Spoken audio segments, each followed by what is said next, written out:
A hearty adventurer's meal sits on display, screaming the common creed, food is fuel. A simmering pot of stew shatters expectations. This meal is more than sustenance. It's a story, comfort, and a lifeline. The man lifts a tiny sample from the small dish, tastes it, and gives a sharp nod, approval igniting as the flavor hits. A bell on the wooden door rang out, ripping the moment away and launching us into a brand new scene. A core belief erupts. Deliciousness is the finest spice that enriches life. The arched wooden door radiates a honeyed glow, beckoning you into a haven of warmth and mouth-watering flavor. Inside the tavern, a man bellowed that his slingshot never missed on the hunt. Another man scoffs, weariness scraping his voice. I've heard this countless times already. A nearby patron bursts into laughter and jeers. Looks like I'll be hearing that one over and over. The gruff man barked. They're dead. They can't crow about their past victories. He pivots to the manager, Yoshi, and launches into a heart-pounding tale from his rookie days. Another adventurer beams, slaps a hand on the gruff man's shoulder and shouts, "Come drink with our crew!" The swaggering braggart snarls that Yoichi is tied up talking to him right now. The argument explodes as he snaps his slingshot up, levels it at the older man, and spits a string of threats. Yoichi's breath catches, nerves taut, as he stares and wonders if they'll actually start brawling right in his shop. The gruff man storms in and plants a calloused, iron-hard hand on the manager's shoulder. Yoichi wails theatrically, claiming his very bones are shattering from that single touch. He clamps a trembling hand over his arm, tears carving tracks down his face as he chokes out, "Is it broken?" A bystander gasped, jaw dropping. How could a feather-light touch actually snap it? A witch appears and demands Yoichi be treated with delicate, lady-like care. Her wand erupts in sparkling light as she channels a healing spell straight into his arm. Yoshi throws up his hands, declaring he's healed, and the witch winks, insisting on a free meal as her cheeky payment. A patron's voice cracks as he pleads, "If Yoichi gets hurt and can't cook, what will we do?" Another pipes up. Yoichi looks fragile, but his cooking annihilates expectations.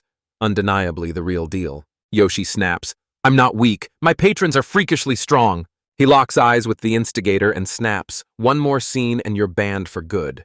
Yoichi's voice boomed, "Day's over!"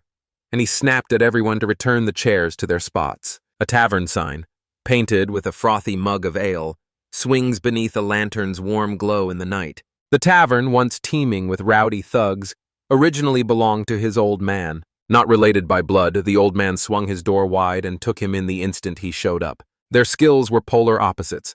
The old man smashed foes with raw power, but wrecked every meal he touched. They were polar opposites, but he swore they'd somehow pulled off running the tavern flawlessly together. Death claimed the old man, and his will hit like a bomb.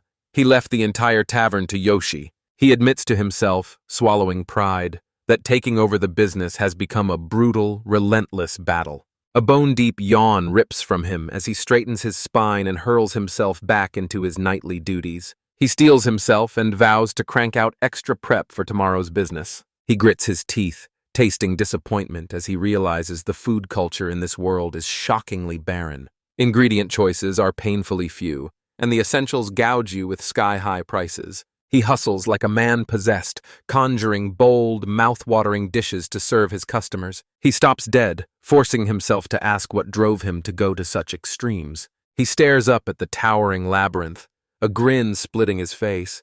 He can't help but like this place. His heart races for the city that rose from the labyrinth, craving its wild, free-spirited adventures. He sweeps the street outside his tavern when dazzling sparkles explode into his vision. Two young children crept forward, voices barely a whisper as they asked, "Is this a place that buys labyrinth items?" Yoshi snapped his head around and pinned the two newcomers with an unblinking stare. He eyes them, pins them as green rookies, and snaps that he hardly ever buys goods. He decides to play along, grinning disarmingly as he warmly asks what they've brought to sell. He snaps his palm open to reveal a strange, faceted object shaped like a walnut. Yoshi snatches it and, in an instant, knows. It's a stone walnut. The classic ammo kids fire from slingshots. A revelation hits. They're hard-shelled, inedible nuts, nature's makeshift ammo. Crack them open and a savage bitterness slams your tongue, making them utterly impossible to eat. The boy's grin flared as he crowed that they'd hauled in a whole bag of the walnuts. He clutches the coins and pleads, hope burning in his chest. Is this enough to buy a loaf or two of bread? Their pleading faces slammed into Yoshi's chest. He couldn't possibly send them away. He slaps on a megawatt salesman grin and proclaims it's the perfect time for snacks. Their faces explode into pure joy as he strides off to fetch their payment. Yoshi lingered in the doorway as they strode away, his ears catching their triumphant chatter about the sale they'd just sealed. He thrusts 2 steaming loaves of bread and 3 gleaming copper coins into their hands. The children thank him, blurting that they just arrived and have no clue about the city. He beams, steers them toward a welcoming inn, then flicks a thumb to a blacksmith just a stone's throw away.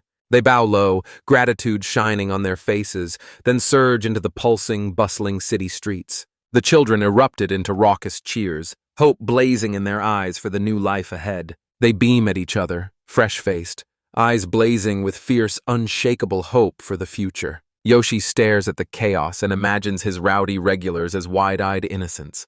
Could they really have ever been that cute? He flicks the amusing thought away with a soft sigh, his mind snapping into razor focus. Resolved to dive back into work, he paces, itching to know if his new salted bread is flying off the shelves. Silence snaps as nearby leaves burst into a frantic rustle, shredding the calm. A booming voice rips his name from just around the corner. A hulking, bald regular suddenly appears, hauling the 2 children by their cloaks. The man barked at Yoshi, demanding a verdict on the brats he'd found loitering. The 2 young adventurers quake with terror, their eyes blown wide in raw panic. Yoishi's voice cuts through the room, calm as a blade, ordering the man to stop his harsh words and put them down. A jagged grunt of annoyance tore from him as he dumped the children onto the ground. They crash down with the bone-rattling thud, and Yoshi stands there, calm as a statue and totally unimpressed. He rakes a hand through his hair, cheeks burning, and blurts an apology for his customer's rough behavior. The boy shot his head up and blurted, "I sold you those stone walnuts." Yoichi leans in, razor-focused, as the children steel themselves to finally explain why they've returned. Yugadora bursts forward and proclaims, "I'm Yugadora, and this is Sephi. We're brand new adventurers." They slam to their knees, bowing so low their heads nearly kiss the ground, voices raw as they begged forgiveness for not knowing the walnuts were inedible. The innkeeper sneered and dismissed the walnuts as worthless, no better than common pebbles. Sobbing, they confessed they'd already spent every last cent and had nothing left to repay him. Yugadora pleads they'll repay him tenfold if he gives them a little time. They scramble, eyes wide, furiously tallying the mountain of debt they now believe they owe him. Yoichi flashes a grin and declares, "It's fine," as he quietly basks in their honest words and steadfast good behavior. He pivots the topic with a warm grin, beckoning them to stay and feast. It's on the house. He flashes a mischievous grin and snaps, "A tavern visit with no food? That's nothing but loitering."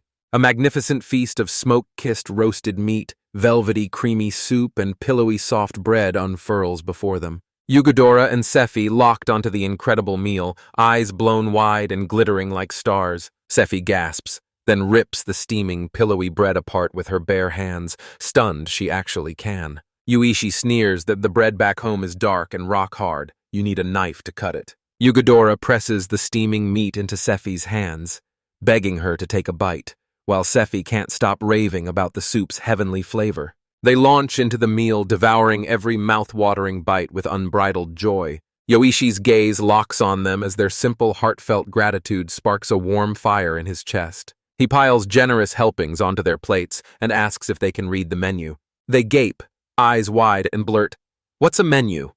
The whole idea is completely foreign to them. Sephi admits she can zip through numbers, but letters still trip her up as she's learning them. He flashes a grin and beckons them to swing by the tavern anytime to practice reading the menu. He beams a warm smile and urges them to eat their fill so they'll grow into fine adventurers. The children lock eyes with him, their smiles snapping shut as joy collapses into deep uncertainty. Yugadora's grin shatters. He admits they barreled headfirst into adventuring before they were ready. Yoshi, the tavern keeper, leans in and strains to soothe 2 young, despondent adventurers. He beamed and piled extra meat onto their plates, chuckling that everyone stumbles at the start. He cheered them on, but the kids dropped the bomb. They were heading home tomorrow. Later that evening, remorse tore into Yoichi for buying the worthless stone walnuts. Slumped at his desk, it hits him like a punch. The kids have completely lost their confidence. He clutches a nut like a secret weapon.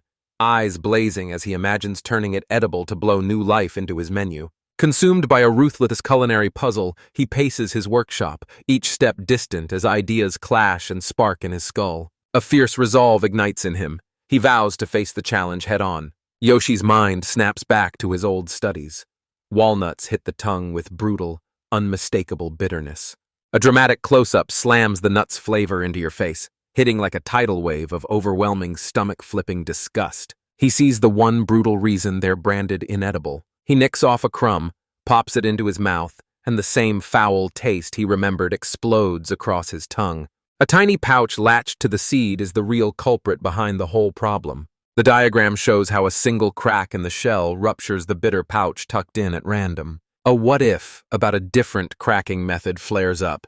Then he douses it without a second thought. The idea of holding it up to the light is tossed aside in an instant, completely useless. Panic rips through him as he realizes his choices could crush the kid's dreams of adventure. His gaze snaps to a lone shell bobbing on the water's surface. You stare at a glass of water and a brilliant new idea sparks to life in your head. He surmises the bitter pouch is feather light next to the seed, turning it into a makeshift float. He locks onto the pouch's floating drift, certain its movement will lead him straight to it. The nut shoots up on cue, proving the pouch sits at the absolute highest point.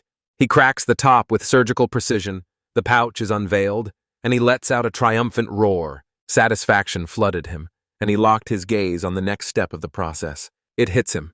Knowing the location won't stop the bitter taste. Lost in thought, he sharpens his mind and crafts a delicate, razor-precise solution. His eyes shot wide as a brilliant, brand-new idea detonated in his mind. He determines he must have a syringe, the go-to instrument doctors rely on. His new plan: steady the floating nut, then slide the needle in with surgical precision. The needle rips through the shell as he yanks the bitter liquid out. He yanks the needle free, breath-catching, praying his ingenious new method has finally worked. Heart pounding, he lifts a piece of the prepared nut meat to his lips and dares a cautious bite. Boom! The pouch's bitter contents were sucked out clean. A grin of pure satisfaction sweeps across his face as he proclaims, "Delicious!" He freezes, awestruck by the cake's sumptuously moist crumb and how not a single bitter note lingers. Yoshi's jaw dropped. He'd uncovered an astonishing flavor hiding deep in the labyrinth. The following morning tore into life as birds' chirps streaked across the sky. Burning with a fierce new purpose, Yoshi barrels into the work. He grabs the walnuts and roasts them, coaxing out richer flavor and locking in longer shelf life. It hits him. He's forged the perfect grab-and-go meal every adventurer will swear by. Two tiny silhouettes crouched on the cobblestones, shouldering their packs and ready to slip out of town. Yugu pinned his companion Sephi with a hard stare and demanded, "You packed everything?" Sephi explodes into a shout and yells their names. Someone is sprinting straight toward them. Yui bursts into the room, chest heaving, and the children swarm him, shouting, "What's wrong?" A wide, excited grin splits his face as he bursts out, "I've made a discovery." He declares he's cracked the secret to turning stone walnuts edible. He explodes into a frantic, breathless babble, rattling off a tangled, mind-bending explanation of his complex new method. Sephi, unnervingly calm yet buzzing, distills his excitement into a steady line and asks if he processed the stone walnuts. With a triumphant flourish, he unveils his masterpiece, a mound of flawlessly roasted stone walnuts. The incredible scent grabs them, stealing their breath and sharpening their hunger, but they still doubt it's truly edible. Yoshi explodes with excitement, shouting that they can devour those gorgeous amber-hued notes. A split second of doubt. Then the two children steeled themselves, gritted their teeth, and popped the nuts into their mouths. They sink their teeth into their very first bite, a satisfying, thunderous crunch exploding and echoing through the air. Their eyes snapped open together, every face frozen in raw, stunned disbelief. Sephi shuts her eyes, bliss washing over her as the sumptuous scent blooms and wraps around her. They both erupt, shouting, "It's insanely delicious," mouths agape at a taste they can't believe. Yugu's eyes flashed with renewed resolve as he declared the dish would explode into incredible popularity. Yui admits he once threw down his knives and quit, convinced he'd already hit the ceiling of his cooking. Clarity hits him. His whole approach was crippled by narrow thinking. He roared that the labyrinth was a treasure trove brimming with untasted flavors. Yoshi throws his arms wide, thanking the children and insisting the discovery happened only because of them. He pressed a small pouch of roasted walnuts into their hands, urging them to take it. He nudges them with a warm grin, warning they'll be ravenous on their adventures. He slides the pouch into Yugu's hands. Yugu gapes, stunned. The children spun away, flinging one last grateful wave at him. Confidence roaring back, Yugu spun to Sephi and declared, "It's time! We head into the labyrinth." Sephi locks eyes with him, hope flaring across her smile, and she nods softly in agreement. Yoichi stood rooted, locking his gaze as they walked away, shrinking to tiny specks on the horizon. He chokes back a sob, pride surging through him like a father watching his child walk the graduation stage. In the end, he embraces his humble calling as a simple tavern cook. He confesses he can't cast spells or wield a sword like a true adventurer. The unspoken feeling crackles in the air. He can tip the scales. A fond memory flooded him. He watched the two young adventurers beam, their smiles radiant with pure joy. He launches them into the journey, shouting a hopeful blessing that races after them down the long road ahead. The scene snaps to the tavern, now pure chaos, where a patron slams his fist on the bar, roaring for more walnuts. Another customer bellows for 3 more servings of the popular dish. Sweat beading and energy buzzing, Yoichi slaps a palm up and roars at the clamoring customers to hold on for a moment. She snarled about her portion. He snapped back, "It's sold by weight." He grins, thinking how that mouth-watering walnut sent his sales soaring. He's thrilled by the rush of business, but he's scrambling, desperately short on staff. A figure exploded into view, snapping the overwhelmed manager out of his spiraling thoughts. The rival chef brandished a walnut like a challenge and snarled, "Tell me your secret method." The chef confesses his own restaurant is on its knees and pleads for the secret. The tavern erupted into a roar as customers clamored to buy walnuts. They swarm him with cash, shoving and screaming, each insisting they were the first to find it. A toppled stool sprawls on the floor, blunt proof the place just erupted into chaos. Yoichi's body screams. He realizes he can't hold this relentless, blistering pace much longer. He stares down the rival chef's offer, torn over whether to sell the processing method. He's plotting his next move when a warm, familiar voice cuts through the silence and greets him. Yugadora and Sephi, the 2 young adventurers, burst onto the scene to see him. They slammed another stack of stone walnuts down, pressing him to buy. Sephi snaps that they'd packed exactly 100 and presses him to double-check. Spotting him drowning in tasks, she flashes a warm smile and reassures him he can pay them later. Yugu inhales the irresistible aromas and roars, "I'm absolutely starving!" They dive into their seats, pulses pounding, practically salivating to see what new dish will appear. Their simple kindness hits Yoshi like a tidal wave.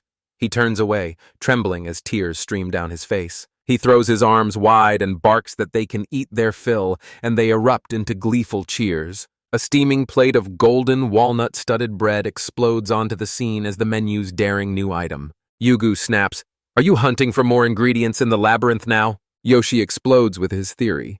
The labyrinth teems with mysterious, undiscovered ingredients. Mouth half full of bread, Yugu grinned as the tavern swelled with customers. The place was already thriving. Yoshi slams his fist down and roars that he'll pioneer labyrinth cuisine. He can't stop asking himself, isn't discovering a flavor no one has ever tasted the ultimate rush? Yugu flashes a mischievous grin and suggests eating labyrinth dirt. Sephi scoffs and shuts the idea down on the spot.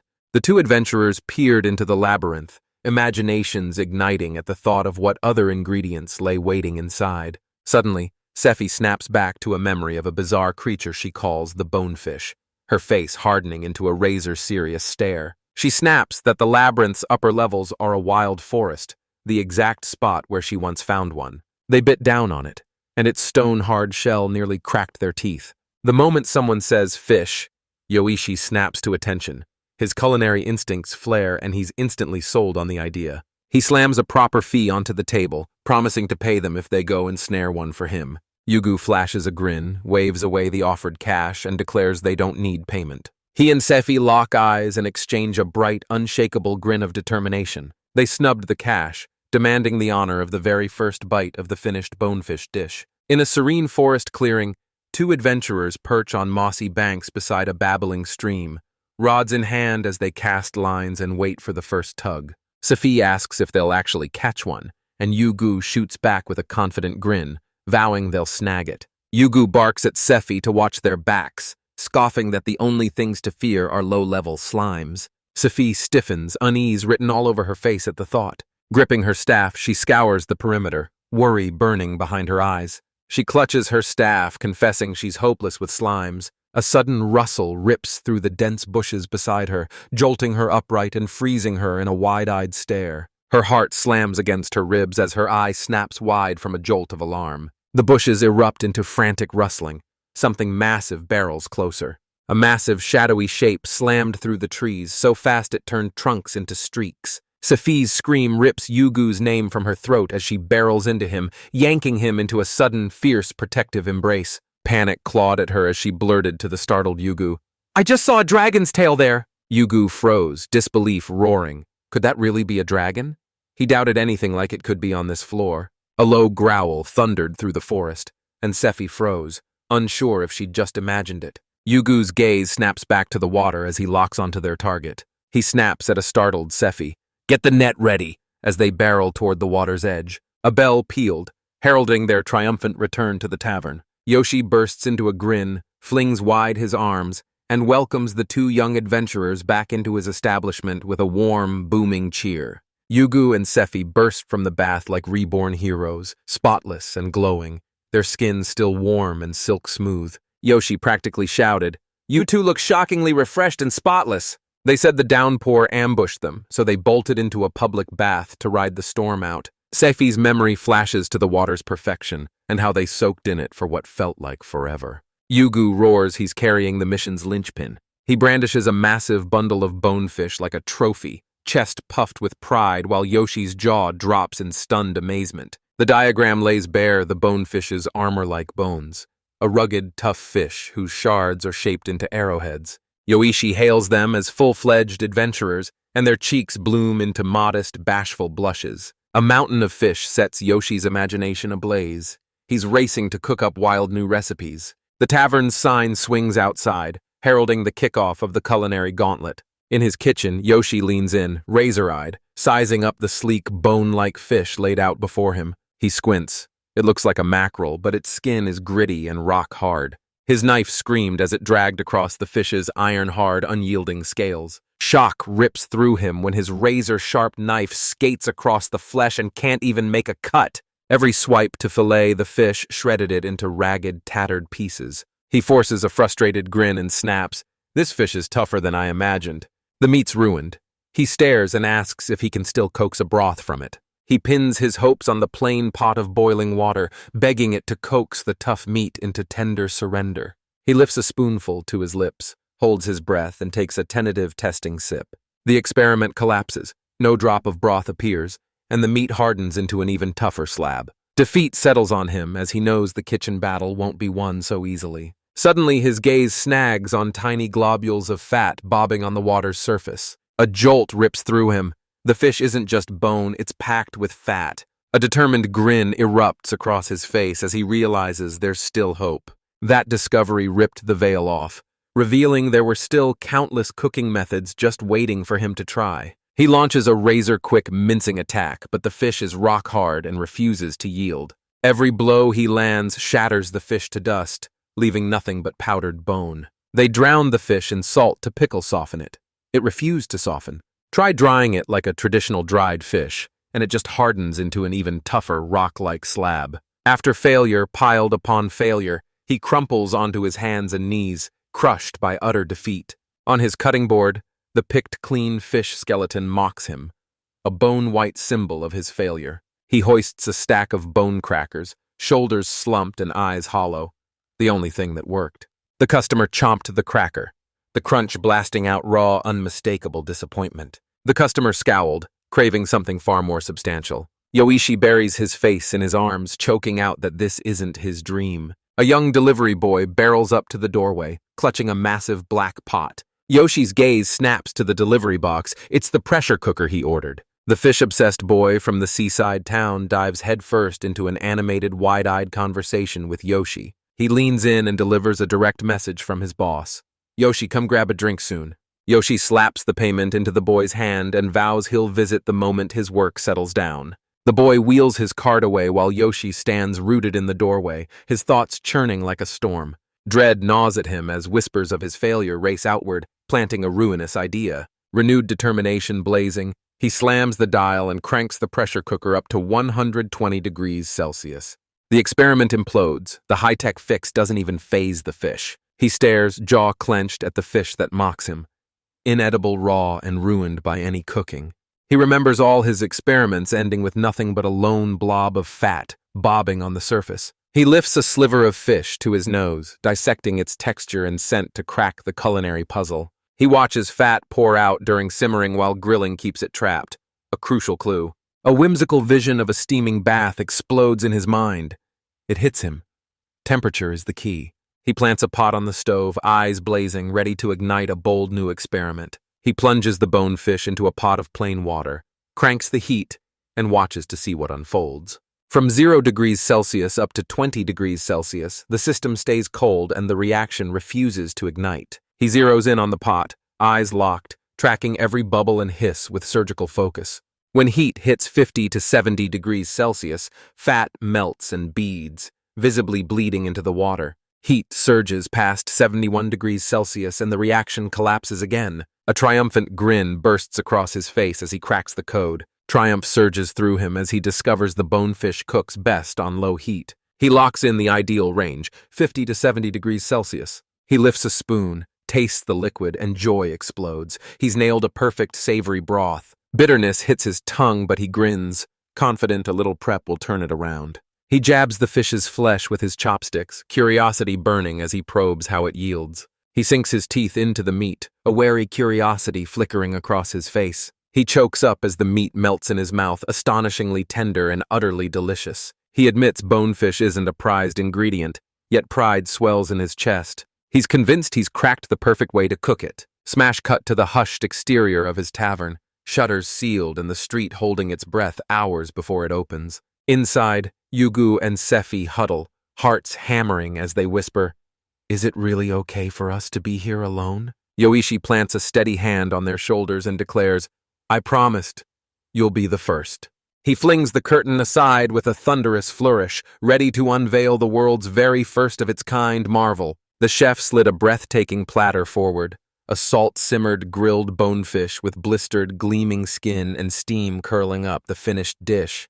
Two young adventurers lean forward, breathless, gaping at a meal that looks tender and perfectly ordinary. She asks if she can eat with her hands, and the chef flashes a grin, urging her to dive right in. She rips into the whole steaming fish, tearing off a huge, eager bite with fierce gusto. Both children squeezed their eyes shut in pure bliss and poured out a long, grateful sigh. The chef leans in, heart racing, begging for a verdict. They grin and declare it delicious. The boy tears into it, eyes alight, raving about the crispy skin and the tender meat that falls apart on his tongue. They keep tearing into the fish, eyes glued, savoring every bite with ravenous focus. She leans in and gently flicks a stubborn crumb from his cheek as he chomps away, her smile warm and teasing. The chef watches their beaming faces and knows they make every brutal hour of prep worthwhile. He roars with pride. This is his second triumph. Another dish forged from the labyrinth's ingredients. He locks eyes with the two kids and declares, "I'm counting on you to find the third ingredient."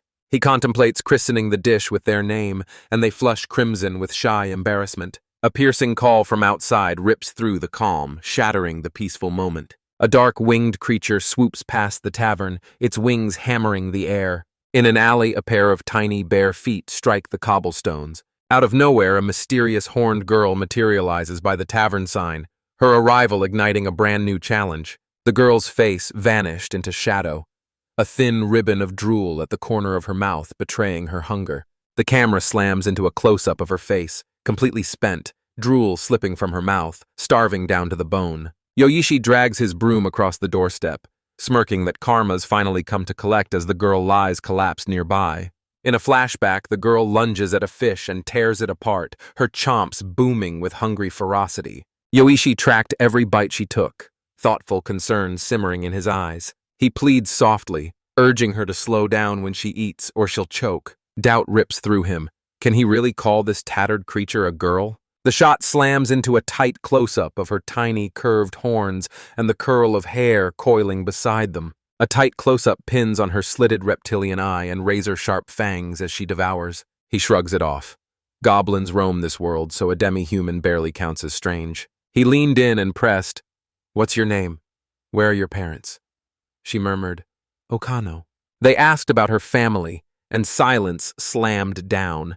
She clamped her lips shut and slowly licked a finger, eyes distant as she weighed the memories. Yoishi's jaw clenched. She deduced the girl must be an orphan, so she swallowed the question and backed off. He snapped, "Why are you sitting in front of my tavern?" She dropped her gaze and blurted that it was because the place smelled irresistible. A tiny doodle captures Yoshi bursting into a delighted grin at her plain, heartfelt reason. He grins, reads the fire fueling her, and urges her to eat more. He offers her a place to live.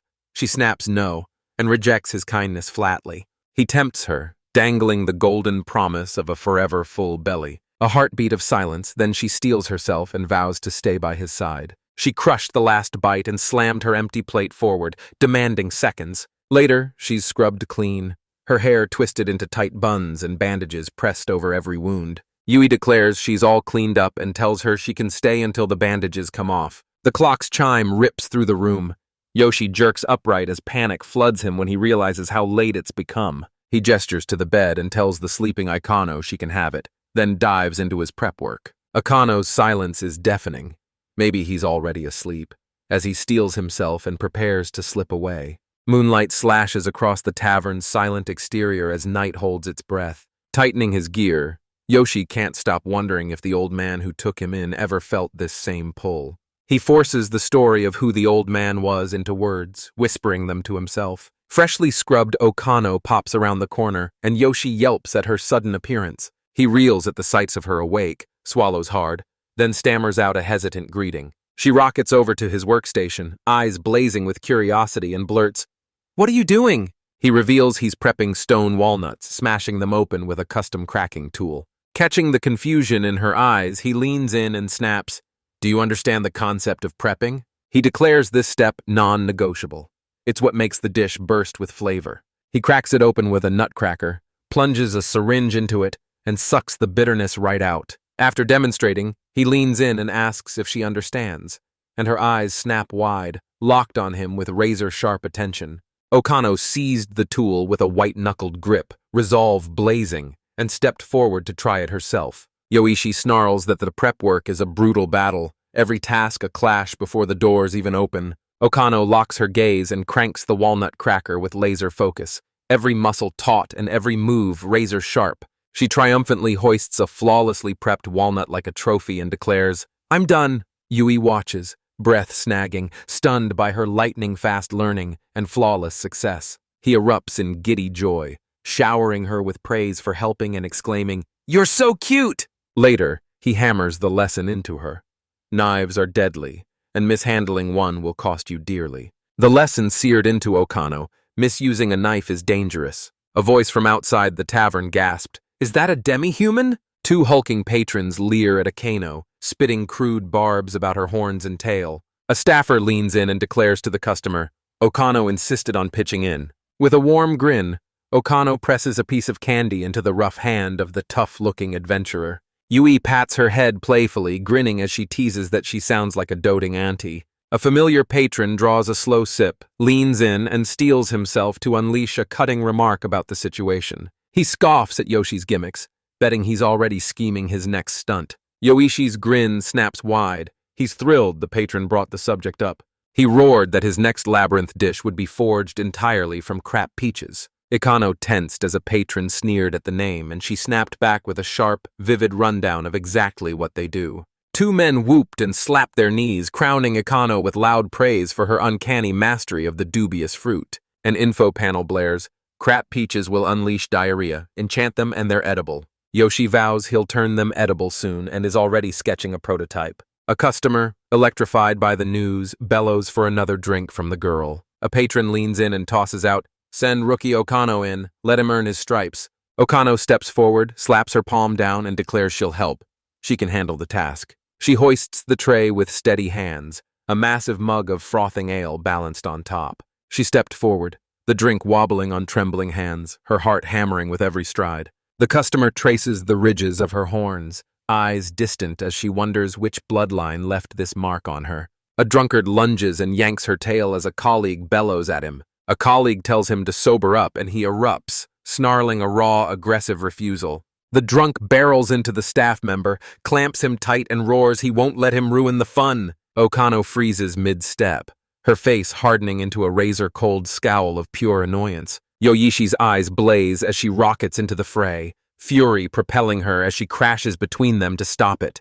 Okano roared that the drunk's behavior was disgraceful, snapped her tail, and it slammed into him. The drunk patron lies sprawled on the floor, passed out, his eyes spinning like two dark whirlpools. Kano strides over the crumpled man, unfazed, then drops to a knee to check on Yoshi. She lunges forward, worry cracking her voice. "Poor Yoichi, are you okay?" He forces a shaky smile and insists he's fine. Other patrons erupt into stunned whispers. Are all demi-humans this devastatingly powerful? The Kano snaps a finger at Yoshi, scolding him for doing dangerous things and flat out declaring it bad.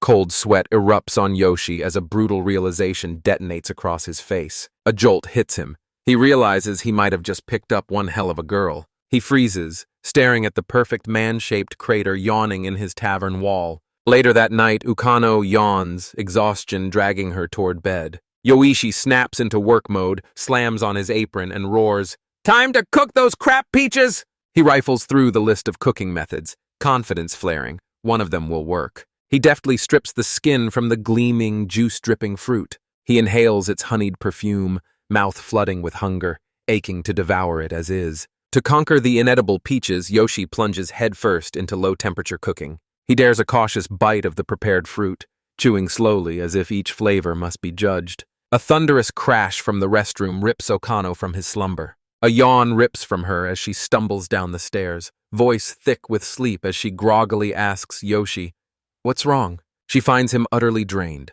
crumpled on the floor, croaking a broken apology to her. The tavern slams a "Closed Today" sign on the door as the list of failed cooking methods balloons across the counter. The close-up explodes with crossed-out attempts, low-temp cooking, freezing, and sugar preservation.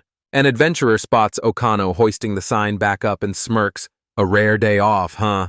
Exhaustion carved Yoshi's features, every crease a battle scar from his culinary obsession. Two of his friends lock eyes on his pale figure and rush over, worry tearing through their voices as they cry, "Are you okay?" They revealed the whole town had been on edge, nerves fraying as the closures kept coming. Gaunt and pale, Yoshi swears he's one breath away from a breakthrough with the peaches. His friends watch from the sidelines, feeling the heat of his passion, but terrified it will consume him.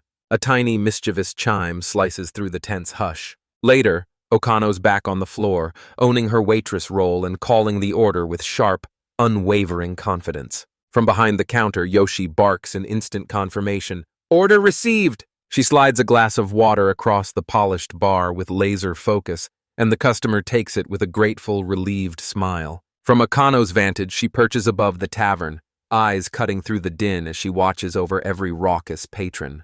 A female adventurer sweeps up to Yoshi, locks eyes, and says she understands the fierce pride that drives him as a chef. She pins him with a knowing stare and tells him stepping back demands its own courage. Her companion nods, voice like steel. Adventurers who don't know when to retreat will be cut down.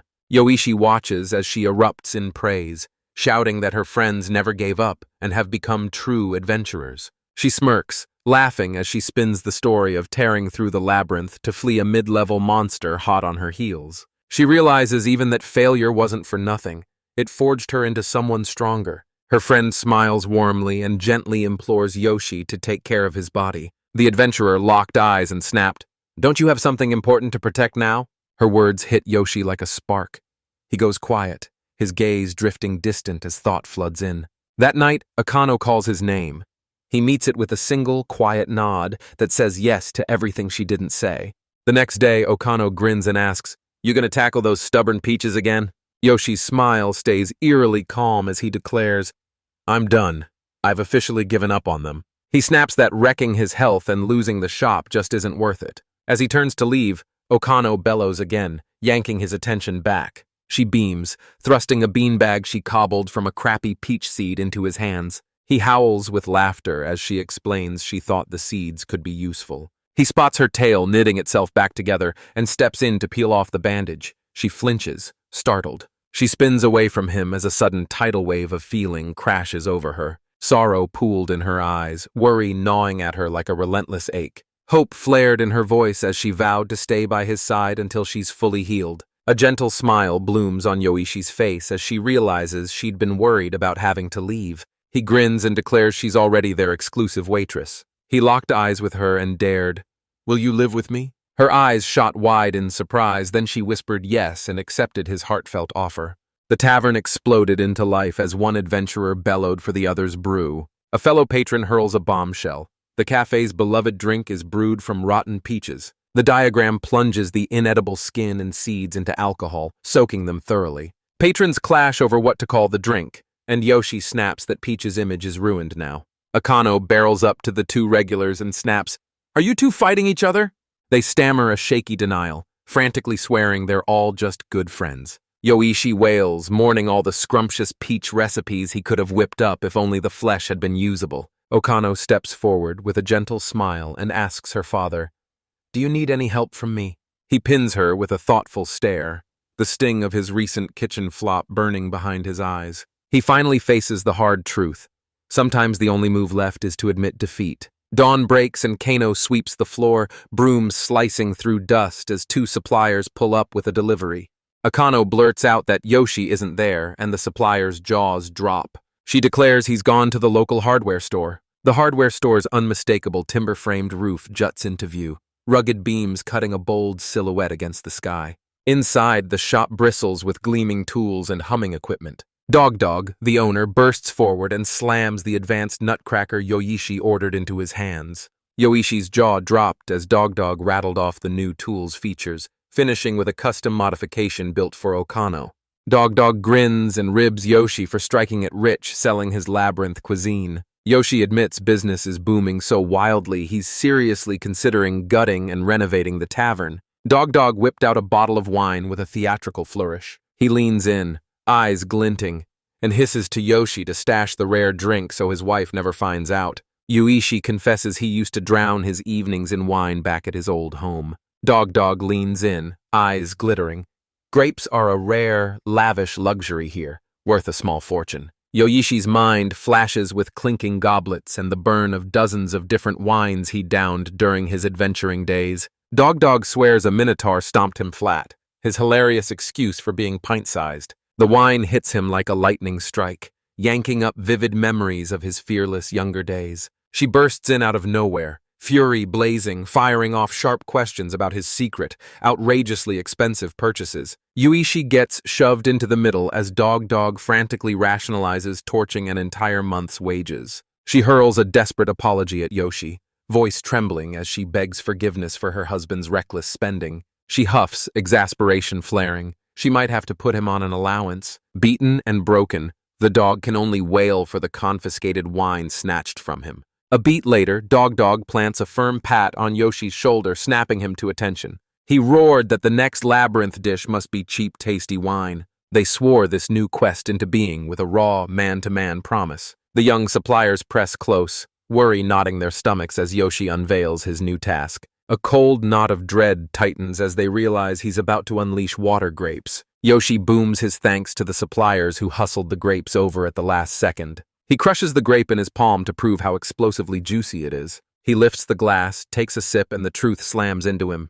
This juice tastes like water. An informational panel proclaims the labyrinth's massive, utterly flavorless grapes. He catches a faint, thrilling taste of greatness. Okano urges boiling it, then warns sharply that heat will turn it poisonous. He proves a dangerous chemical reaction roars to life at about 40 degrees Celsius. Heating's off the table. He scrambles to find another way to wring the moisture out. His first idea? Spread the grapes across a woven bamboo tray, setting each one like a tiny jewel. He snaps at the curious Okano, admitting he's trying to scatter them. They unleash the sun's raw power, letting its heat strip the fruit of every last drop of moisture. If the plan pays off, he could strike it rich, turning grapes into gold. A few days later, the experiment exploded into disaster. Yoichi and Okano freeze, horror etched on their faces as the grapes lie smothered in mold. He blurts, "What if this mold's actually useful, like the kind that makes blue cheese?" Okano freezes in horror, disbelief surging. Is he really going to eat it? He flashed a mischievous grin and dangled a bite like a dare to a very hesitant Okano. A guttural "nam" bursts from him as he pops a piece of the moldy grape into his mouth. He slammed a glass to his lips, gulping water to purge the bitter taste. Okano thrusts a glass of water, ice cubes clinking, into his hands. Gratitude lights his face as he takes the glass and drains it in a single gulp. Okano's breath caught. This was the last of the ice, and she gaped as it vanished in a heartbeat. Yoichi flung open the icebox and uncovered a curious discovery. It hits him. The ice has evaporated, and Okano snaps, incredulous, questioning the very idea. He jabbed at the thick layer of frost left clinging inside, brandishing it as cold, undeniable proof. He leans in, eyes blazing, and declares that water can evaporate at any temperature. The word frozen slammed into his mind and ignited a brilliant new idea. A lightning-quick clarity snaps across his face, leaving Okano dumbfounded. He yanks on his coat, locks eyes with her, and snaps he's bolting out. He might not be back until morning. A parent's worry burning in her voice, she snapped, "Brush your teeth before bed." Yoichi tore through the town beneath a razor-thin crescent moon. Deep into the night, the hardware store's door ripped open with a jarring metal clank. Inside, owner Dog still grinds away at his work, lost deep in thought. The blacksmith staggers as Yoshi explodes through the door, roaring his name. Dog growled at his friend. "Do you have any idea what time it is?" Yoshi rips open the tube and unfurls blueprints for a brand new freeze-drying machine, grin wide and eyes blazing. A diagram rips open the principle behind vacuum-drying frozen food, showing how low pressure strips moisture from the ice. Dog's eyes flash. He instantly grasps this will save the grapes from spoiling. The owner is blown away by the idea. Yoichi sheepishly confesses it was a pure fluke. Convinced they can brew cheap wine, Dog plunges into building the device. He slammed his fist, rallied his two apprentices, and swore they'd finish the job by morning. The four of them leaned over the schematics, tools gripped tight and eyes blazing, ready to bring the plan to life. All night the workshop roared. Hammers pounded, sparks flew, and steel bent beneath the forge to take shape. After hours of relentless, bone-crushing labor, Yoshi's body gives out and he crumples to the ground, utterly spent. The next morning, birds erupted into song as Okano sprang into her day. Clad in her nightgown, she stands perfectly still, brushing her teeth with serene, unshakable calm. A thunderous thud from downstairs rips through the silence, and her eyes snap wide in raw alarm. Gripping a broom like a makeshift spear, she tiptoes toward a rustling sound. Her gaze narrows into a blade as she tenses, ready to strike the would-be intruder. She swings. Yoshi snaps awake, a startled cry ripping out of him. The moment the truth hits, Okano forces her weapon down and blurts out an apology. Yoichi's gaze slams onto the finished machine and he blurts, "Were you building this?" He hoisted the glittering water magic stone high, pulse hammering as he braced to kick it to life. With a firm press of the lever, the machine roared to life. He tells Okano, "We wait just a few days." They both cling to the hope that the final product will be mouth-wateringly delicious. Inside, trays of water grapes flash freeze on the spot, ice blooming across each berry in a heartbeat. 20 days crawl by, the experiment left untended to grind its slow, cold work. Dog explodes with giddy triumph, shouting the water grape wine is finally complete. Yoshi snaps that this is just the first prototype of their creation. He lights up as he tells how he sent freeze-dried grapes to a brewery and had them burst into fermentation. He poured a glass and proclaimed his wish. Dog should have the first bottle. He unveils the finished piece and stares his friend down, demanding brutal honesty. New wine pours into goblets, flanked by stone walnuts and dried grapes. A freshly slapped label proclaims their new creation's name, Water Grape Wine. Dog lifts the cup, draws a slow, deliberate slurp, savoring every drop. His eyes burst open with delight as he proclaims, "This drink is delicious!" He savors a rich, syrupy grape sweetness, then a faint, bitter aftertaste sneaks in. Dog boasts it outclasses the fanciest wines in flavor, and that it'll only grow richer with age. He snatches up a freeze-dried grape and inspects it with razor focus. He bites in and calls it a decent snack, and Yoshi grins, pointing out it's ridiculously cheap to produce. Yoichi beams, declaring Dog is like having 100 helpers at his side. Dog snaps the compliment back with a grin and swears he needs no other blacksmith. A knot formed in Yoshi's gut. Could their bond actually be that of a father and son? He swears he'll be careful and never burst through the door at midnight again. Dog wastes no time and slams a new task at him. Sharpen the knives now. Blazing with unshakable confidence, Dog vows to forge whatever she needs. The two friends sit side by side at the roaring forge, savoring every sip of the wine they'd brewed. Cut to a chilling reveal. Labyrinth monsters crumble and disintegrate into dust in seconds. Once in a blue moon, they drop rare weapon-forging materials. Vanquish a powerful gatekeeper boss and harvest its tangible remains. Behold the brutal grind that forges mid-tier adventurers into battle-ready arsenals. Yoichi remembered pleading with his friends for any edible scraps, but they had none. They shoot him a confident look and declare they're perfectly fine without any of that. His adventurer friends stand rooted, jaws dropped and eyes wide inside the now expanded tavern. Yoshi says he hoisted the ceiling skyward and nailed a whole second floor on top. He snapped up the warehouse next door and instantly doubled his available space. His friends gape, convinced he's raking in a fortune. He drops the bomb. He sold his recipes, forging his tavern into the original. Okano suddenly appears and proclaims she's finished cracking the day's walnuts. Sephi erupts in praise, hailing the young girl as endlessly admirable and unfailingly helpful. Her eyes snap wide, curiosity igniting as she spots something new. Her eyes sparkle as she gushes over the tiny, adorable pouch Okano's wearing now. Okano snaps that she snagged it for her at the market. Sephi's gaze snaps to a new hairpin. It's the one Yoshi bought for her. He piled a hat, clothes, and shoes into her arms and grinned, declaring she made every single thing look breathtaking. His friends watch, grinning, and crown him their resident doting parent. Sephi flashes a mischievous grin, blurts "Dad," and gleefully points out his latest victory. Yoshi, cheeks burning, blurts out that Okano is just a staff member. Sephi slices through his embarrassment and points out the undeniable father-daughter dynamic between them. Riveted, the two adventurers watch Yoshi and Okano stride out of the room. They huddle, voices low, whispering about how the tiniest thing turns him beet red. Later that evening, the tavern's ornate signboard ignited, blazing a bright golden light. The room erupted with laughter as every corner buzzed with the lively chatter of cheerful patrons. Yuichi seethes, convinced Okano just writes him off as an old man. Pride roared in him for his tireless, rock-solid girl. He clamps a hand to his chest and forces himself to believe their relationship is purely professional. He parades Okano as his pride and joy, only when she's wearing the staff badge. After closing for the night, he unveiled the staff meal, Bonefish Tanandin. Okano presses for the name, and the reply cuts through.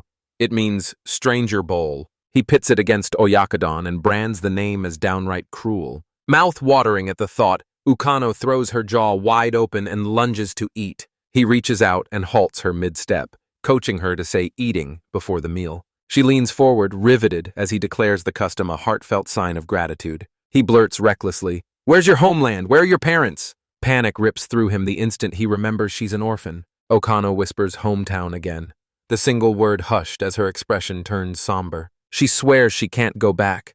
This place has claimed her. It's her home now. She crumples onto the floor, the spoon skittering and clattering to a stop beside her. The doctor drops a gut punch diagnosis. She's malnourished. Yoichi freezes, disbelief slamming into him. How could something like this even be possible? He stands frozen at her bedside, dread clawing at his chest as her baffling illness refuses to be understood. In Okano's room, Yoshi explodes at the doctor's diagnosis, roaring that she must eat 3 full meals. The elderly doctor stroked his chin and, voice tight, confessed he could find no other cause for her illness. He tells Yoshi, voice fierce and steady, it's not a curse. His body is screaming for proper nutrition. The physician turns to go, mutters a final, take care, and Yoshi is left with worry gnawing at him. Under an ocean of stars, the tavern stands like a lone ember, its glow cutting through the night to reveal a solitary soul keeping vigil inside. The next day, Yugu and Sephi gaped in disbelief and blurted, "Is Okano still unwell?" Yui explains that her body unravels a little more each day, despite the doctor's malnutrition diagnosis. He rattles off the massive meal she devoured yesterday, insisting she still has her appetite. Guilt slams into Yoichi. He grabs his head, convinced he's pushed the young girl way past her limits. A sudden piercing cry slices out of the bedroom. Yoshi snaps to attention and shouts, "What's wrong?" He kneels at her bedside, voice low with concern, asks how she feels and slides a glass of peach juice toward her. Kano clings to the bedsheets with a trembling grip, her tiny hands balling into fists of fierce resolve. Leaning in close, she hisses a raw, desperate confession. She wants to devour monster meat. Yoyishi's jaw drops. She recoils, eyes blazing, and demands, "Why ask for monster meat?" She slams his offer of pork or chicken aside, snapping that those meats won't work. She confesses she used to devour it constantly in the labyrinth long before she ever met him. A feral grin on her face, she recounts devouring monsters raw and alive, leaving Yoshi reeling. Shock rips through him. Then steel settles in his eyes as he vows to nurse Okano back to health. Decision made, fabric crackling, he hoists himself up from his post beside her. Grinning with fierce confidence, he vows to craft the ultimate monster meat dish just for her. He plants a gentle hand on her head, tells her to rest up, then springs into action. He bolts out, hunting for Yugu and Sephi. They're poised to demand answers about Okano. Yoshi bellows at his friends, ordering them into the labyrinth to hunt down and capture the monster. His companions reel, bewildered. He pleads with them, voice raw and urgent. "It's to heal, Okano." Yugu's voice sliced the air. "Yoshi, remember, when a monster dies, its meat vanishes instantly." He owns the problem. The phrase "missed meat," snapping into his mind to label that strange phenomenon. Yoichi snaps, "Anything born of the labyrinth is utterly useless for cooking." He declares the labyrinth's residents, like the bonefish, are harmless. Get this, the instant a labyrinth-spawned monster dies, its body erupts into rot. Their flesh evaporates into a phantom mist the instant it's butchered after death. Jaw set and eyes burning, Yoshi vows he'll handle it, driven by dread over what will become of Okano if he fails. Yugu and Sephi vowed to snare the monster alive, pinning the job of devising the trap on him. Left alone, he wrestles a maddening paradox. How do you cook the meat he missed? In a quiet bedroom, a young girl with a long tail perches at the windowsill, staring out. She watched the town below ignite with lamplight, each street a golden vein under the endless, ink-black sky. She pins her eyes on the distant neon-lit labyrinth, a mysterious flame flickering in her gaze. Sunlight floods the forest as two adventurers lock their sights on a new target. Yugu, a young swordsman, presses the blade to his nose, every heartbeat sharpening his absolute focus.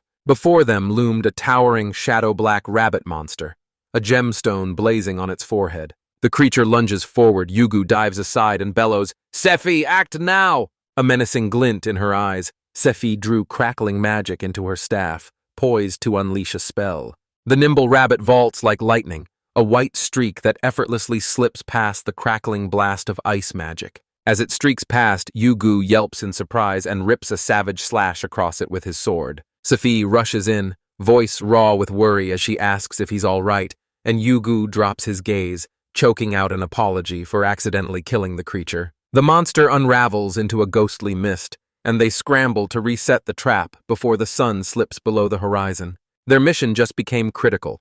Okano, the tavern's beloved poster girl, lies sick in bed. Grief hunched the Yoshi as she perched at her bedside, eyes locked in a tireless vigil over the ailing girl. Okano lies motionless, each shallow, ragged breath a ticking clock as the illness tightens its grip. Yoshi's jaw clenched, worry exploding in his eyes as he watched her deteriorate before him. Outside the tavern, an impatient customer explodes into a shout, demanding to know if his food is ready. Uishi sprints forward, slamming the stone walnuts down and breathlessly apologizing for the lengthy delay. The tavern erupted in a roar as thirsty patrons clamored for water and howled for more wine. Two regulars complain, ripping into Yoshi's service as dull and hollow without Akano's comforting presence. A grinning patron leaps forward to help, shouting to the crowd that Okano is just resting. Another customer scoffs, snapping that 5 days is far too long for just a cold. Yoishi's voice cracks, sorrow crushing her, as she admits it's been 5 days since she collapsed. He notices her horns and tail have gone dull, like they're starving for the life that once fed their shine. The cheerful patron flashes a grin to steady everyone and lets slip that a secret plan is already being hatched. The door chimed and Yoshi's mind snapped. He realized they only needed the ingredients now. A grin ignites across his face as he bursts out, "Yugu and Sephi are here!" Tavern patrons erupt into a roar, clamoring, "Did they capture the monsters alive?" Two massive rabbits lie sprawled on the floor, their legs lashed tight with rough rope. Yoshi scooped up the wriggling creature, a grin splitting his face as he called, "Long time no see!" Boom! They'd found it, a flying rabbit, straight from the labyrinth's early upper levels. He jabs a finger at the pale scar, eyes dark as he remembers how one of those creatures once almost killed him. Yoichi grappled with the thrashing rabbit, shouting, "Stop scrambling around!" Yoishi's face hardened into a grim mask. He snapped into action and, without a second's hesitation, set about cooking the captured monsters on the spot. A wide-eyed rabbit slams the central problem into focus. When monsters die, they rot away and instantly vanish. Yoshi snarls and reveals his plan. He'll butcher them alive using a nerve-stunning technique. Clutching a hair-thin needle between two fingers, he grins and boasts they've already practiced on regular rabbits. Doubt claws at him, but he steels himself. It's time to test the method on actual monsters. With seconds bleeding away, he lunged and drove his blade into the creature's neck as it spat a furious hiss. The attempt backfires. The rabbit crumples dead and already starts to decay, leaving Yoshi reeling and frantic for answers. He snaps. This monster's nerves aren't where normal rabbits are. He clenched his fist as a desperate new plan snapped into focus in his mind. He roared he'd ripped the creature open before it vanished to pinpoint the exact nerve. Later, Sephi pushes into his workroom and freezes. The walls are buried under a blizzard of papers. Get this, every sheet is plastered with meticulous anatomical sketches of the flying rabbit. She slams the pages down, eyes blazing, and snaps at Yoichi. "Are these the dissection diagrams from your intensive research?" Clutching a delivery bag, she announces she came to watch the cooking unfold. Sephi leans in, asking about Yugadora, and Yoichi admits he flat-out collapsed, passed out from sheer exhaustion and too much drink. Setbacks battered him, yet hope ignites in Yoichi as a bright light blazes at the tunnel's end. Sephi watches, hope blazing in her eyes and her presence a steady anchor of support. She offers a gentle smile and declares with quiet fire just how fiercely Okano is loved. The sentiment rips Sephi's heart back toward her family, leaving her aching with homesickness, and the single word love makes Yoichi go beet red and utterly tongue-tied. He ripped the veil off his relationship with Yugu, and Sephi staggered. She'd believed they were siblings. Sephi grins and ribs him, claiming they've been acting far too cozy for siblings. He snaps back, flustered, denying it outright. Her expression hardens into steel as she pleads with him to heal Okano now. Everyone's fate hangs on it. A blazing resolve seizes Yoshi. He clenches his fists and swears he'll answer her plea. His thoughts scream under crushing pressure. It's his 11th attempt at the procedure. The rabbit freezes, utterly motionless.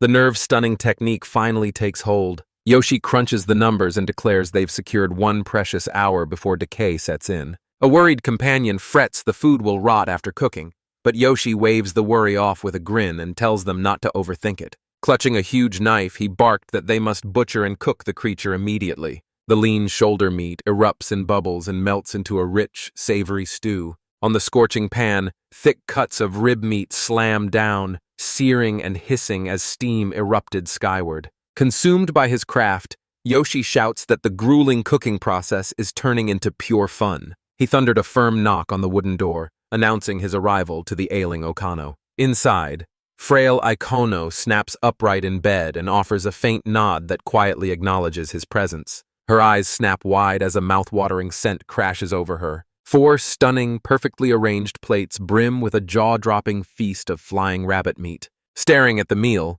Okano, a young horned girl, stands spellbound, her eyes glued to the steaming dish. She gapes at the entire magnificent spread and snaps at Yoshi. Is this whole feast really a monster meat platter? He unleashes an intricate, almost surgical method to cook the meat and keep decay from ever touching it. He hands all the credit to Yugu and Sephi.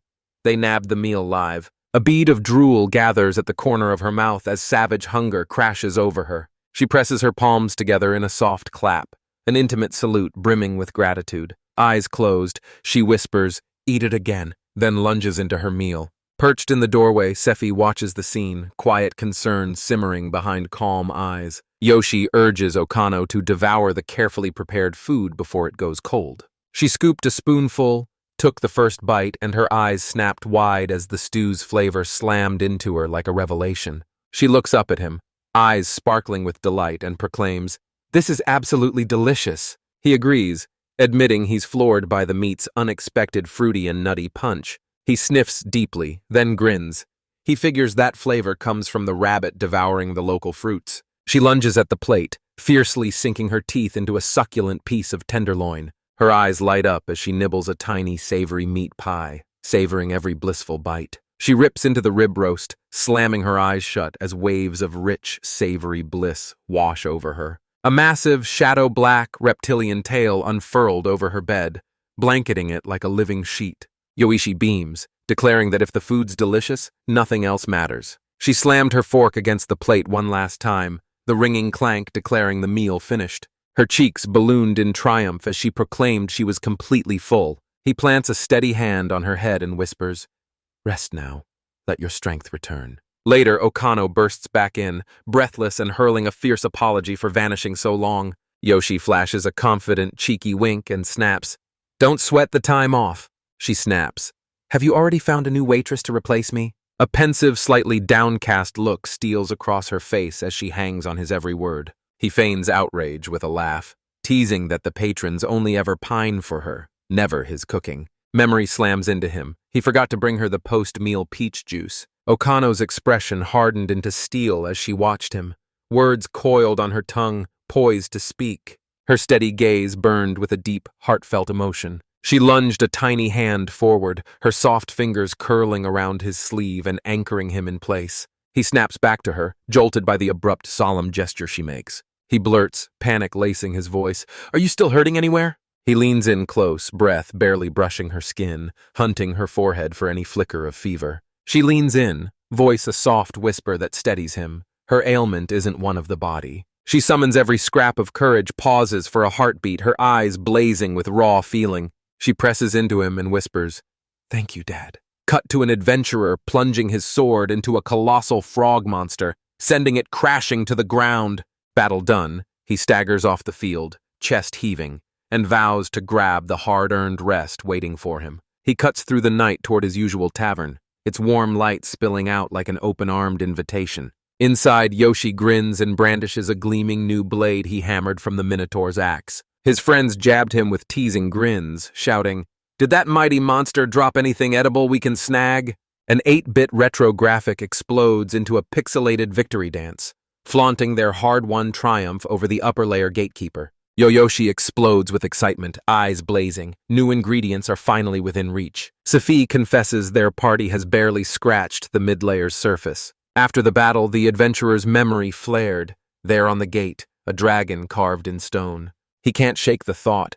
Could the city's labyrinth be stitched to the dragons themselves? The second someone says, "Dragon," Okano's grip snaps and the tray slams down with a startling, thunderous clatter. The adventurer fixes a stare, dread clawing at their chest. Can she really be all right? Sephi leans in and drops the name of a legendary lone adventurer who plunged even deeper. She calls him a streak of lightning, a lone wolf who blazes by with blinding speed. A new customer leans over the bar, bellowing that they've been ignored. Yoshi leans forward with a grin and throws out a guess. "Another adventurer's ale?" The customer slams his finger down and insists on that one. The mysterious, unnamed dish. This customer, Akarania, roars, voice ablaze, demanding more dishes made with milk. A staff member shoots the idea down, snapping that milk costs an arm and a leg. Akarania slams her palm down and demands to know why a regular customer's request is being ignored. Yoshi pauses, touching his chin as he sizes up the suggestion. Sephi bursts in, jabs a finger at Akarania, and brands them the lone wolf swordsman. Silence fell as the customer was formally unveiled. Akarania, the famed wielder of the netherworld sword. Yoshi and another patron locked their gazes, faces deadpan and utterly unimpressed. He sneers, branding the legendary figure as nothing more than a run-of-the-mill drunk. Wounded to the core, Akarania snaps, "Did you really think I was a man, Yoshi?" Heart hammering, Yoshi scrambles for excuses and pins his blunder on the way she always acts. He stammers, insisting that's exactly how he pictured a swordsman. Akarania erupts into wails as the others swarm him, berating him for making a girl cry. Sephi and her companion staggered back, jaws dropping as the truth hit. Akarania was a woman. Sephi called Yoshi out. He'd known her the longest, so he had no excuse. Shouldering responsibility, Yoichi apologizes and swears he'll prepare milk for her. Sobs choked off when he offered to use ingredients from the labyrinth instead. She beams, eyes sparkling, and plants the idea that he make it with milky sap. She snaps, "It's sap, pulled straight from the trees in the labyrinth's mid-layer." The other patrons lean forward, hanging on every word, as Yoichi fires the question at her. Do you know about it? She says it oozes from mottled trees and becomes the core ingredient in every antidote. A glowing info panel proclaims the sap's bitter sting. It purges toxins. She gags. The leftover liquid tastes awful, like milk watered down to tasteless nothing. Yoshi leans in, eyes blazing, and fires off. What effects does it have that mimic milk? Her thoughts pulse with one hope. This will forge her into a Kavya-level figure. Yoshi roars his new mission, turn sap into milk. Akarania's eyes flare as she volunteers to dash off and fetch the sap for him. He vows to probe the sap himself and personally buy the rest of the supplies. Akarania locked eyes with him, determination blazing in her gaze, every hope she carried resting in his hands. Yoishi's first move, storm the apothecary and pry answers from between the dusty jars. The apothecary strikes a bargain. He'll help, but only if they hand over a stash of nerve-stunning agents. The diagram lays bare how ash strips the sap, isolating its bitter medicinal compounds. The process rips the rich umami right out, leaving the flavor thin and lifeless. Back in the tavern, Akarania had already slammed a massive sack of sap onto the floor, the thud sending mugs rattling across the bar. Raw, thick liquid sloshed into the bowl, looking exactly like milk. Yoshi and Okano exchange a sharp look. It looks flawless, but the taste betrays it. Yoshi plunges a finger in and steals a tentative lick, testing the flavor. He and Okano staggered back as searing bitterness twisted their faces into ugly grimaces. He detects a rich, velvety milkiness buried underneath it all. Heeding the apothecary's counsel, he tips ash into the bowl. Okano's gaze locked as white clumps coalesced and began sinking to the bottom. Steady as a surgeon, he pours the mixture through a cloth, the fabric snaring the residue as the liquid runs clear. Victory! The mix splits cleanly. A crystal-clear liquid pours away while the bitter solids slump and settle behind. He snatches a sip, and the truth slaps him. It's thin, watered-down milk. The Kano leans in and says, boil it down. It could cram the flavor into one intense punch. A smug grin lighting his face, Yoichi lavishes Okano with praise. He's finally mastered labyrinth cooking.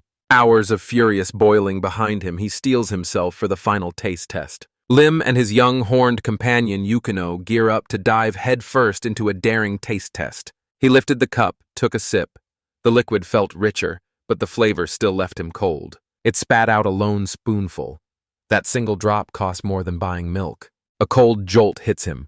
The savory umami is being torn away and dragged along with the bitterness. He vows to extract nothing but the bitter medicinal essence. A new challenge burning in his gut, he dashes out the door to go shopping. He barrels into the vibrant, jam-packed morning market, hunting every stall for fresh, daring ingredients. An overexcited vendor lunges forward, thrusting a glowing magic pillow at him and promising the sweetest dreams of his life. At another stall, a woman flashes steaming, fresh from the oven, stone walnut loaves, the market's beloved local specialty. Lim gapes as the market swarms with people, far busier than usual. He stares in awe as tourists flood the streets ever since he sold his method for processing labyrinth ingredients. A sharply dressed man lingers by a carriage, swallowed by the fresh tide of tourists. A vendor's voice cuts through the bustle from a nearby stall, shouting to snatch his attention. The cheerful man thrusts a bar of herbal soap into his hand, promising it's gentle enough for a child's skin. The word soap detonates in his head. He snaps. Of course, soap's alkaline. Hope ignites. He snaps up 2 bars. He barrels over to the vendor to buy seawater, and the vendor drops the bomb. The ocean's miles away. The vendor, curious, leans in, eyes glittering, and demands, "What do you need such an unusual ingredient for? Seawater gone?" He didn't flinch. He grabbed plain brine and barreled forward. Akarania's voice cuts through the clamor of the crowded street, calling his name and stopping him cold. She mouths that she's just wandering, while blatantly tucking a bottle behind her back like a stolen secret. Cheeks burning, she leans in and whispers a tentative plan for them to spend time together. She reverses course in a heartbeat, snaps, "Wait for the milk," and turns away. Akarania freezes, thrusts a finger forward, her posture screaming a firm, unshakable choice. She whips around and confidently locks her arm with his. A bewildered Lim snarls at her. "Why are you suddenly joining him?" She sizes him up, declares he looks frail, and volunteers to carry his things. He hadn't planned to buy anything heavy, but he grits his teeth and relents, letting her shoulder the heavy bags. He clamps a hand to his arm, genuinely wondering if he really comes off that weak. They stride side by side when a caption bursts on screen. Akaranania's heart skips a beat. The scene explodes into a flashback. Young Akarania stares, riveted, at a newborn baby. Her stern-looking father dropped the bombshell. She's getting a little brother. He leans in, voice like a blade. Do you grasp the storm the new heir's birth will unleash? Young Akarania's face hardens into a grave mask as she offers a single, silent nod to her father's words. Back in the present, Lim peered into a tiny pouch, eyes locked on the fine seaweed powder inside. Decision made, he slams down his money and claims the seaweed powder from the vendor's smiling, friendly hands. A bolt of realization slams into Akarania. This actually feels like a real date. She jabbed a finger at a fragrant item, buzzing with excitement, beckoning him to share the market moment. He tosses it aside, snapping that it's not alkaline and useless for his experiment. Akranania's gaze snaps to a vendor hawking stone walnut bread, and she grins, yanking them over to share a bite. They dig into their meal, heat flushing her cheeks as she thinks, this feels exactly like a date. Yoichi, like a seasoned pro, dissects the bread's crumbly texture and lays bare its mild roast. He plants his feet and fires blunt feedback at the baker as she frantically waves for his attention. He jabbed a finger at a dress on a clothing stall and shouted, "That'll look perfect on Okano!" He bites back a grin, savoring the victory of having baited Akarania into the shop. Akaranania's eyes blaze as she points at another find, riding a wild rush of shopping fever. She shrugs off the dresses and snatches an ornate earring set with a dark gem. Yoishi's eyes flashed as he said the earring screamed Akranania, the exact sort she'd wear herself. His unexpected comment slams into her like a sucker punch. Her cheeks burn as she blurts a flustered denial. She scoffs that it's too girly. He just smiles and gently reminds her she's a girl. Her smile dies as she braces herself and unspools the painful story of her past. She drops the bomb. Her noble family banished her the moment her brother drew his first breath. Looking back, she admits it wasn't all bad. Those detours shoved her straight into Yoshi's tavern. Yoichi leans forward, sympathy blazing in her eyes, and nods, acknowledging every brutal hardship the woman endured. Behind them, a groaning, overloaded cart lurched and started to teeter, on the verge of dumping its heavy cargo. Yoshi goes rigid, eyes glued to the looming disaster barreling down from above. Akronania snaps into deadly focus and unsheathes her sword in a lightning-fast blur. She catapults into the air, her sword slicing a glittering silver arc through the falling crates. The wooden crates sheared into neat pieces, exploding into harmless splinters that rained around him. Yoshi sits stunned, entombed in splintered wood as jagged shards rain down around him. Terror ripped through the mustached cart driver as he toppled to the ground in a crumpled heap. Akranania plants the razor-sharp tip of her sword inches from his nose, cold steel daring him to flinch. She snaps, eyes blazing, warning him his carelessness almost cost someone their life. Her eyes turned to ice as she snarled, "If it happens again, there will be consequences." The trembling driver blurts a frantic apology and vows to be far more careful from now on. Satisfaction curling at her lips, she waves him off with a sharp, "Get out!" and he scrambles away. Whispers rippled through the crowd about the infamous magic swordswoman who obliterated the cargo in an instant. Yuichi sprinted to her side, his voice cracking with desperate concern for her safety. He explodes with gratitude, shouting she snatched him from being crushed flat as a pancake. Pity wells up in him for the driver, who just took a crushing financial hit. His jaw drops at her strength, and she admits she feels pathetic for being protected. He snaps it's not true and throws her back to the night she saved him years ago. A transition panel rips the scene back in time, plunging us straight into a fond memory. She remembers when she was just an apprentice and smashed a plate. Fear clenched her chest as she braced for her grandfather's scolding.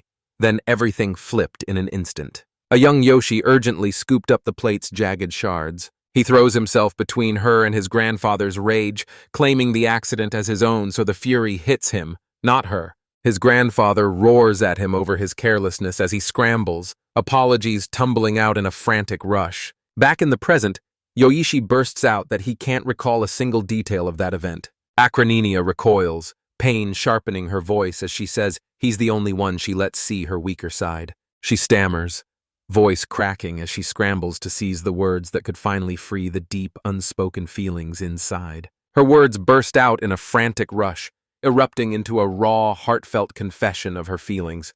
Her face flames. She's stunned the words actually escaped her mouth. She spills her feelings, and Yoichi utterly misreads them. He's sure she's gushing over his shop, not confessing to him. A wildfire of motivation bursts through him. He swears he'll sharpen the menu and make it even better for her. He tosses a cheerful wave and saunters off, leaving a mortified Akarania sputtering protests about the misunderstanding. Back in the kitchen, several alkaline materials crowded the table, lined up like a volatile arsenal. Yukino asks why he's stockpiled all these bizarre items. He clings to the hope that one of them can strip the bitterness from the sap. A determined grin cracks across his face as he proclaims they'll kick off the experiments with soap. He shreds a massive bar of soap across the grater, sending a flurry of powder straight into the sap and whipping it into the mix. Yukino tastes it, gags, and proclaims it tastes like laundry. A complete failure. Desperate, he uses salt water as a seawater stand-in, and it fails him again. He rakes his hand through his hair as realization explodes in his gut. Salt water isn't the same as alkaline seawater. He rips the cork off a bottle of ammonia, banking on its detoxifying punch to stop the poison in its tracks. Yukino reels back as searing fumes stab her throat, gagging as loathing for the vile stench floods her. Her fierce reaction makes him yank the plug on the ammonia experiment. With every other option exhausted, he lunges at his last lifeline, the seaweed. He plunges the seaweed into the liquid, whispering a desperate plea that it will work. The liquid convulsed, clouding into milky white as they gaped in amazement.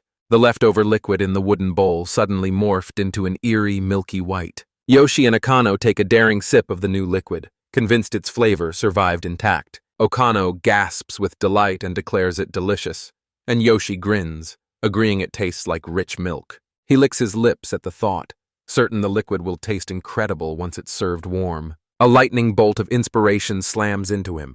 Now he can craft the ultimate milk dish. He kicks off his audacious plan by churning fresh butter. He tosses the liquid into the freezer to ice it down, then rattles the bottle like he's starting a storm. Tiny chibi Yoshi clamps onto the container and shakes it with every ounce of strength, his whole body trembling. He's forced to shake again and again, each violent tremor draining him dry. Gasping for air, he forces out a ragged, "I'm all right," to the concerned Okano. I strained the mixture through a cloth, and a perfect golden lump of butter popped free. Next, he launches into crafting fresh cream. He hammers the whisk through the cream, each metallic clack exploding and echoing across the room. His arm shook violently. He ached for an automatic whisker from Dog Dog. He steels himself, lines up the butter, flour, cream, and leftover liquid, and prepares to slam them together. At last, the smooth, luscious white sauce crowns the simmering pan, silky, glossy, and perfect.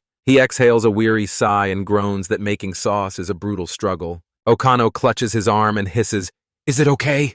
Then rages about the royal chefs and their impossible demands. Resolve ignites in him. He locks eyes with her and snaps, "I only need one last push." A shadow cuts across the tavern's wooden door. Someone's coming. Akarania stands just outside the tavern's entrance, cloak whipping around a statue-still figure, tension coiled like a drawn blade.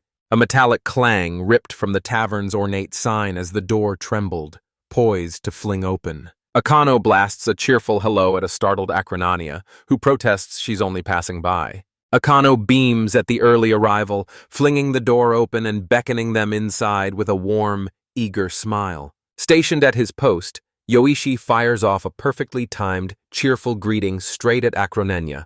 He flung off his cloak and shouted that he'd just finished cooking. A magnificent full-milk course feast unfurled before them, answering their request with decadent, creamy splendor. Akarania's jaw drops, disbelief crackling in her voice as she blurts, "Is it all made from milky sap?" Yoichi beams and proclaims it proudly, cracking a grin as he jokes he sacrificed his arm to make it. Steam spirals as a spoonful of rich, creamy stew surges from the bowl, beckoning with a warm, savory promise. Akarania sinks an ecstatic first bite into the long-awaited dish. Eyes closed in bliss, they raved to Yoshi, "This is unbelievably good." They devour the toast, raving about its crackling crisp and the generous smear of butter. They slammed a massive gulp and raved about the hot milk's perfect sweetness.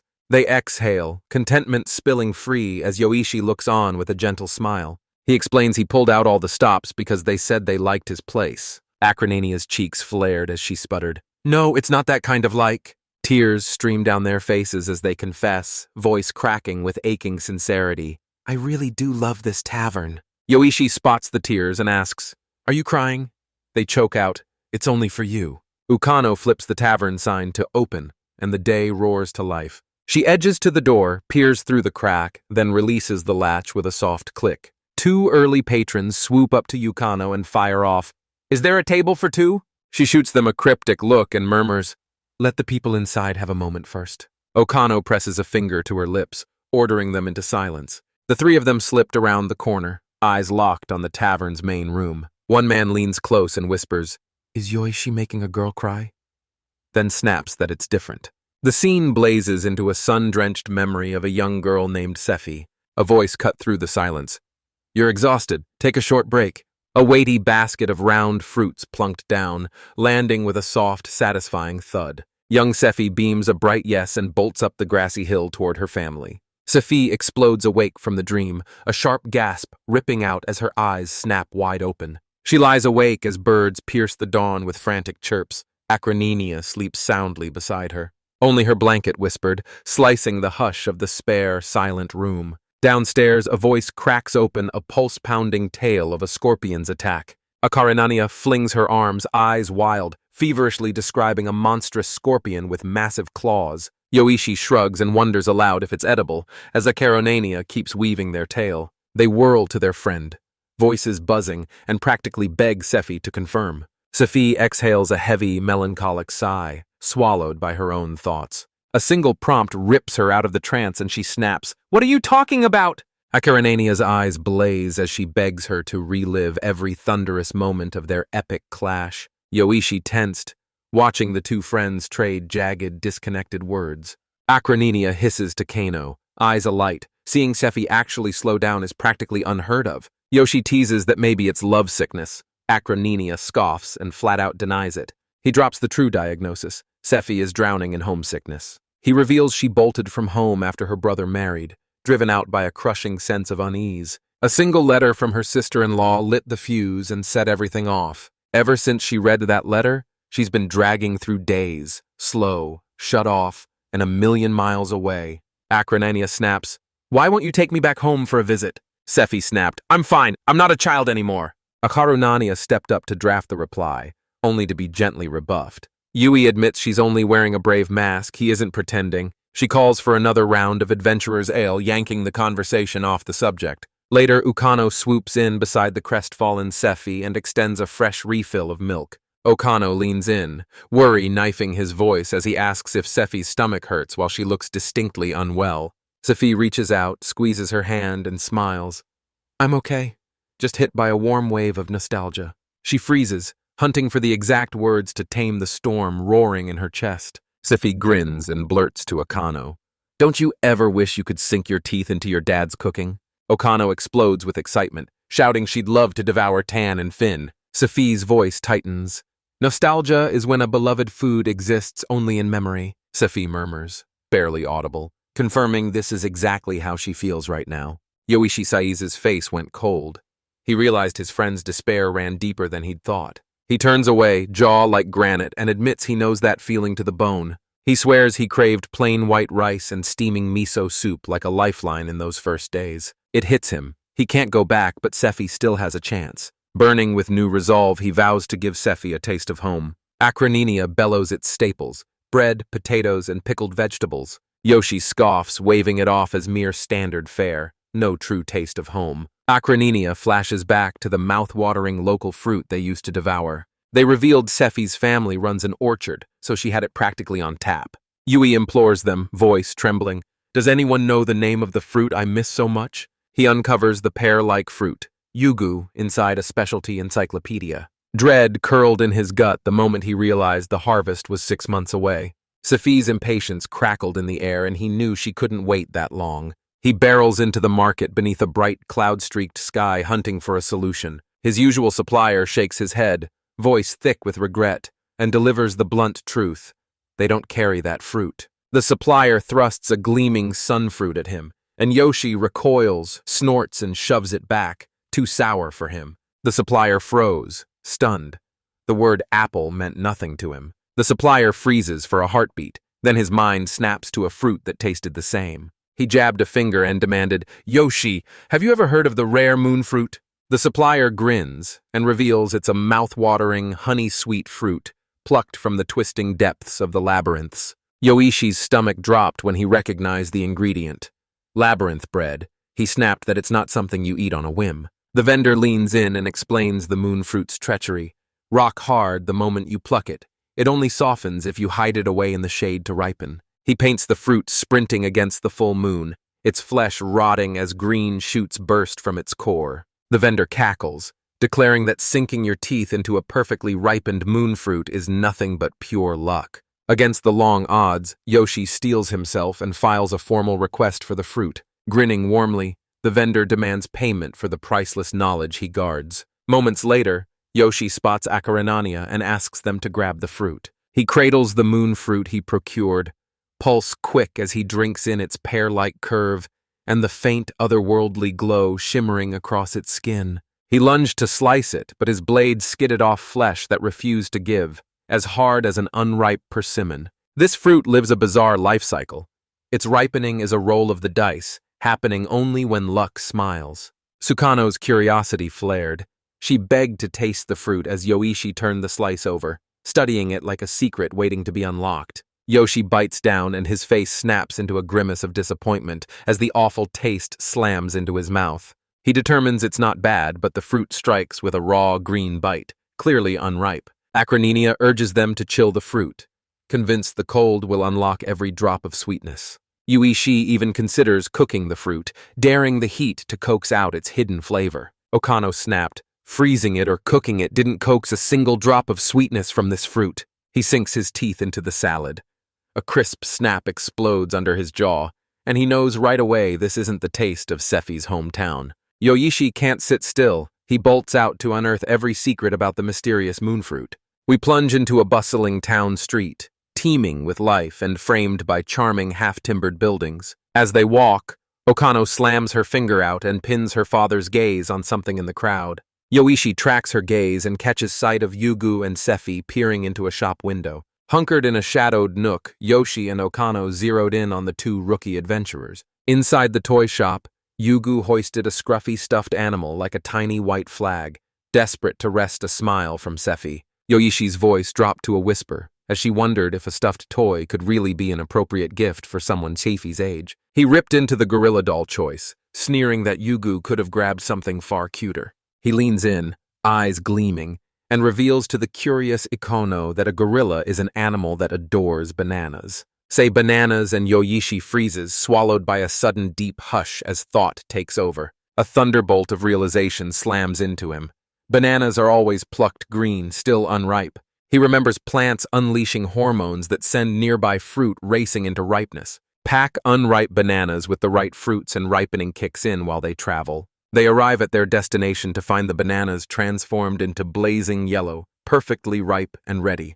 He zeroes in on apples, the key fruit that unleash these ripening hormones. He clenches his fist, willing this method to shove the moon toward ripeness. His jaw drops. The local sunfruit is a dead ringer for an apple. Inside the shop, Yugu grins wildly, buys the gorilla doll, and presses it into the still sluggish Sephi's hands. The panel slams the sunfruit onto the page as a puckering, apple-like bite that's mostly smashed and fermented into sharp vinegar. Yoichi shoves the sunfruit and moonfruit side by side into one wooden crate, sealing day and night beneath the lid. He holds a sleepless vigil for days, watching the experiment play itself out beneath the night sky. He flung the crate open, stunned as the flawless result gleamed inside, and yelled for Okano. Okano inhales the intoxicating scent of the ripe fruit and exclaims, "It's heavenly." Yoshi's eyes light up as he urges them to try one. A gleaming, mouth-watering slice of perfectly ripened moonfruit perches on a fork, begging to be devoured. They both sink their teeth in, exclaiming it's sweet, crisp, and exploding with juice. No month-long wait. Yoshi grins, insisting they chill the fruit now so it's even sweeter by the time Sephi arrives. Okano stops him in his tracks and snaps that he should serve it to Sephi right away. No chilling. She slams down the truth. Sephi's hometown had no refrigeration and no ice magic. A thunderbolt of insight struck Yoshi. He conceded with a sharp nod. Okano's point was absolutely correct. He erupts, shouting "genius" as he lavishes praise on her brilliant, thoughtful suggestion. He grasps his true mission, recreate the exact flavor of Sephi's most treasured memories. A flashback snaps into a cozy home as a woman orders young Sephi to shut the window. Young Sephi beams, nods eagerly, and leans to the window to drink in the cool night air. Outside the house, a towering tree cuts a dark silhouette across the endless, star-studded sky. The window of the stone and timber house slammed shut, hurling the evening chill back into the night. Inside, the woman slid a juicy slice of fruit toward Sephi with a teasing grin. She knew exactly how much Sephi loved it. Sephi's family clustered around as her sister-in-law gently coaxed a slice of fruit into the baby's tiny mouth. They burst into fond laughter, teasing that the baby only goes totally calm the instant food touches his mouth. A sudden pounding knock rips through the silence, jolting Sephi. She freezes with a scrap of fruit clutched in her hand. Her mother peered at the door, wondering who it could be, and Sephi sprang up, volunteering to answer it. She throws the door open and gasps. Yugu, her friend, is standing right outside. Yugu waits on the doorstep, draped in a traveling cloak, his face carved into an uncharacteristically serious mask. Yugu storms in, eyes locked on Sephi. "We're here for your answer about our last conversation." Sephi reels at Yugu's sudden intensity about adventuring, and Yugu meets the surprise with a steady stare, saying they've always been serious. Yugu cries out, pouring their heart into a plea. "Sephi, you're the only one I want to travel with." Sephi staggered back, eyes blown wide as the intense declaration struck her like a thunderbolt. From inside, Sephi's mother beams and beckons Yugu in, coaxing him to stay for a little while. Sephi's hand snapped into a white-knuckled fist as the life-changing decision loomed, its weight crushing the air from her lungs. Choice made, Sephi snaps at Yugu to stay put as she hustles to ready herself and head out. Back in the present, Yugu's eyes snap to Sephi, zoned out again, a weary sigh slipping from their lips. Sephi's voice cracks as she forces out an apology, admitting she's been completely out of sorts lately. Yoichi sweeps them into a warm welcome, flashing a grin as he proclaims he's got something special for them to try. He slid a plate forward, cradling the moon fruit as it sparkled, fully ripened and begging to be eaten. Sephi stares at the fruit like it's lying and snaps, "This isn't from my hometown."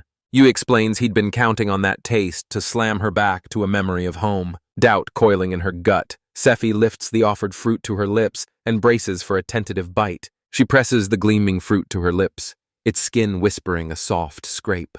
The first bite slams into her like lightning, unleashing a flood of feeling as tears instantly well up in her eyes. She lifts her chin to Yoshi and bursts out, "This fruit is absolutely wonderful!" She lights up and declares the flavor is the exact same one she always shared with her family. She finally confesses she bolted from home on impulse, and that's why that memory keeps clawing at her heart. Yugu scoops a bite, gasps at the flood of sweetness, and admits they rarely ate treats like this. Sephi flashed a warm grin and beckoned Yugu to visit her home someday so they could finally sink their teeth into the real fruit together. Yugu explodes with excitement and snaps, "We have to go home together!" Relief surged through Sephi, and she vowed she'd finally write back to her family. Yoichi swoops in to write the letter for her, claiming his grandfather's relentless drills turned him into an expert. He gleefully ribs Yugu for their earnest, awkward attempt to cheer Sephi up during their shopping trip. Yugu's heart slammed and cheeks burned the moment Yoichi caught sight of them in the toy store.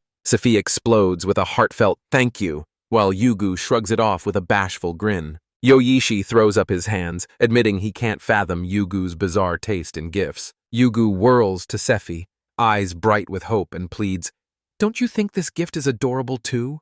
They rip off the wrapping. Inside sits a stuffed gorilla, stone-faced and radiating a bored, unimpressed stare. The scene snaps to dawn as Yoshi and Okano charge into the start of an ordinary day. A window groans open as the sun surges over the town's charming rooftops. Yoichi explodes into a long stretch in his room, drinks in the clear blue sky through the window, and grins. "Perfect weather to kick off the day." Okano's voice ripped up from downstairs, urgent and raw, yelling that his breakfast was about to burn. Between bites of toast and sausage, Yoichi drops that he's been learning to draw. Okano snaps a knowing nod, eyes gleaming. She knows he's pointing to the lady from the shop next door. He vows to surprise his neighbor next time with a thank you gift, a wedge of cheese. They reveal how sap from the milky tree crushed prices, turning once luxury cheeses and creams into affordable staples. That innovation blew the tavern's menu wide open, flooding it with wildly popular cheesy dishes. Yui's eyes go distant with thought, then she smiles and says, "It's time to add some fresh vegetables to the menu." He snaps that he doesn't mean the pickled vegetables Okano is crunching on right now. The headbanded man declares, "I want vegetables pulled straight from the field, freshly harvested, nothing else." He conjures them crisp and refreshing, bursting with vibrant life. His horned companion growled, "This soil is barren. Fresh vegetables are impossible." A twisting labyrinth beneath their feet strangles the farms, so they have to shell out for costly wyvern deliveries. He imagines slipping tomatoes into a mystery ingredient and blowing his menu wide open. Perched at the table, he gushed about the red, round vegetables' zesty, mouth-watering tang. He fixates on a mouth-watering daydream of Capri's crisp salads and pizza that tastes far better, a faint bead of drool forming at his lip. A bolt of inspiration struck, and he shot a gathering request straight to the guild. His companion scoffs at the crude sketch, convinced it won't help. She beams and volunteers to draw it for him herself. Her finished work hits like a thunderbolt, a jaw-droppingly realistic, painstakingly detailed drawing of a tomato. He freezes, eyes locked on the drawing, amazement exploding as he instantly names the vegetable. Blown away by her insane talent, he raves and asks if she plans to become an artist. The drawing ignites a blinding truth. Tomatoes must exist in this world. At the guild, the receptionist's jaw dropped when someone asked for vegetables. He straightens his jacket, slides the drawing across the table, and tasks her with finding any produce that matches it. He stakes his confidence on her, and she answers with a polite nod before stepping forward to try. A stern-faced man strides into view, scowling as he barks, "Vegetables? Who's asking for vegetables?" The receptionist whips around and drops into a sharp bow, calling him Guildmaster with clear, reverent respect. She lays bare the request's bizarre nature as he palms the intricate sketch. The Guildmaster leans in, scrutinizing the lifelike tomato with a stern, pensive stare. A squadron of wyverns, riders clinging on, soared with balletic grace through the cloud-streaked sky. He and his companion watched them, whispering in disbelief at the sheer number soaring overhead. A wyvern rider swoops in and greets him at the landing site for distant deliveries. Standing shoulder to wing with her wyvern, she chirped, "You got a package?" She reveals labyrinth cuisine exploded in popularity, and delivery orders are pouring in non-stop. Her wyvern leaned in, nostrils flaring as it snuffed him with curious intent, and he froze, every nerve screaming under the hulking beast's shadow. His companion yanks the wyvern's reins, jolting its rider into a stunned lurch. The rider froze, bewilderment roaring through her. Her mount, never once fearful before, cowered for the first time. He cringes, convinced he startled it, but his companion calmly calls the creature. The wyvern slowly sinks its head, the first flare of agitation ebbing away. It locked onto the small girl, its expression melting under the steady pull of her calm gaze. She soothes its snout with a feather-light touch, whispering steady promises as the creature finally melts into tame trust. The rider's eyes went wide as she confessed she'd wrestled with it for ages before finally taming it. Memory slams into her and she spins to him, snapping, "What brought you to the landing site?" He thrusts the drawing at her and asks, "Have you ever seen a vegetable like this?" He chimes in that he's been scouring taverns and picking the brains of anyone he meets while his guild request sits in limbo. The writer's eyes snap. It's the crimson melon she just delivered. He exploded with joy, practically vibrating as he blurted, "Where can I find that vegetable?" She warns him they only grow in distant northern dragon nests. Reaching them means a long, perilous trek. He demanded fresh melons. She shot back they'd rot in transit. The rider crunches the numbers and plots the brutal 14-day round trip they must tackle. His companion's eyes flash as they suggest conjuring ice magic to keep the melons frosty. The rider grudgingly admits it's possible but will cost a fortune. He implores her. Deal sealed, they hunched down, hearts hammering, breath held tight as the precious delivery crept closer.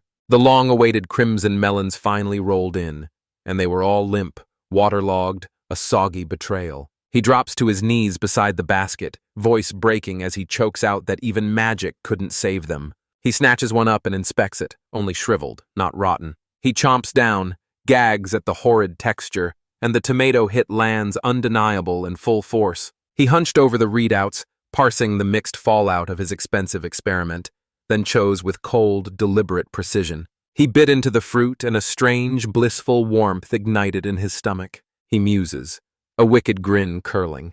exactly what you'd expect from something grown in a dragon's nest. A surreal jolt slams into him, pounding home that he's really living in another world. A ragged sigh tore from him. He couldn't pass off that shoddy work before his daughter's call. She bellows that the guild's newest delivery has just arrived. The adventurer flung his red finds across the table, crimson shards and blood-slick trinkets, and every single one failed him. Another adventurer's lava bead?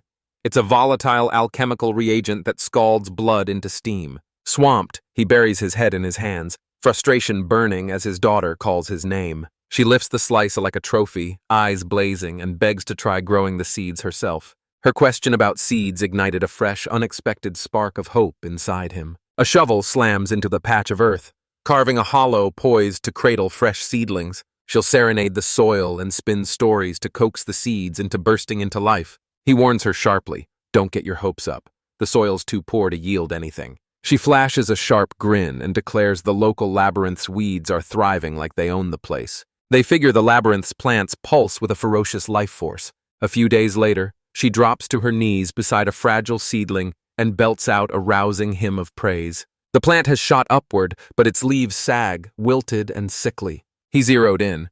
The problem was very likely a crippling shortage of essential nutrients. Tempted to pour in more water, he snaps his hand back. He won't drown the poor thing. His daughter exhaled a heartbreak-drenched sigh, disappointment carved across her face. He watches, concern clawing at his chest as his eyes lock on the struggling little plant fighting for life. A lightning bolt idea slams into him. He can sprint to the gardening shop and buy fertilizer. His daughter's eyes snapped open, hope flaring that fertilizer could buy them a brief reprieve. He needs to whip his shop into shape and throws out, "Let's go together tomorrow."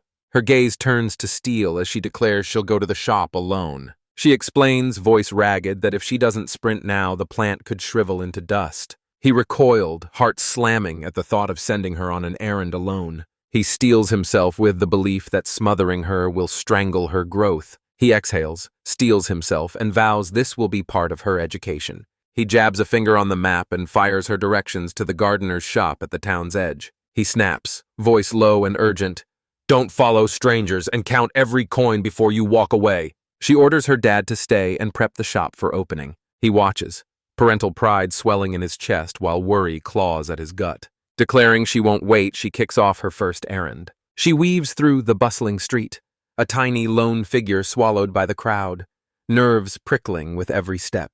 A flicker of nerves crosses her face as she weaves through the crowd, every step taut with tension. He peeks from the shadowed corner, watching her bravado crumble the instant she's alone. She stumbles and crashes into a passerby with a jarring thud. Panic detonates inside him as crushing, instant regret for letting her go alone slams into him. She crashes into a tavern regular. He straightens, locks eyes, and a slow grin spreads.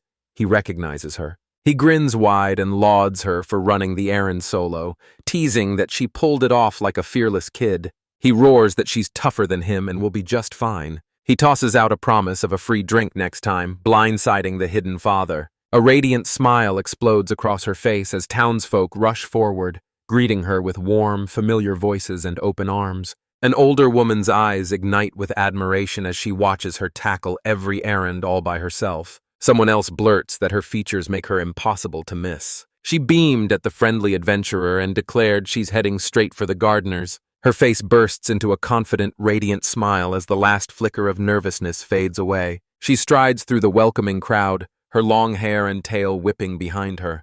Huddled in his hiding spot, he keeps watching, relief warming his chest even as worry coils in his gut. A woman crowned with a witch's hat strides forward and addresses the assembled crowd with sharp authority, while a man pours out overflowing, heartfelt thanks to them. Cut to the outside of a quaint gardener's shop, its roof swallowed by a riot of lush, living greenery. Inside the shop, the owner and the small, horned girl Okano traded warm laughs and easy banter, their voices dancing between the shelves. Hunkered in a hidden spot, worry coiling in his chest, Yoshi breathes out the confirmation. Okano's solo mission is safely complete.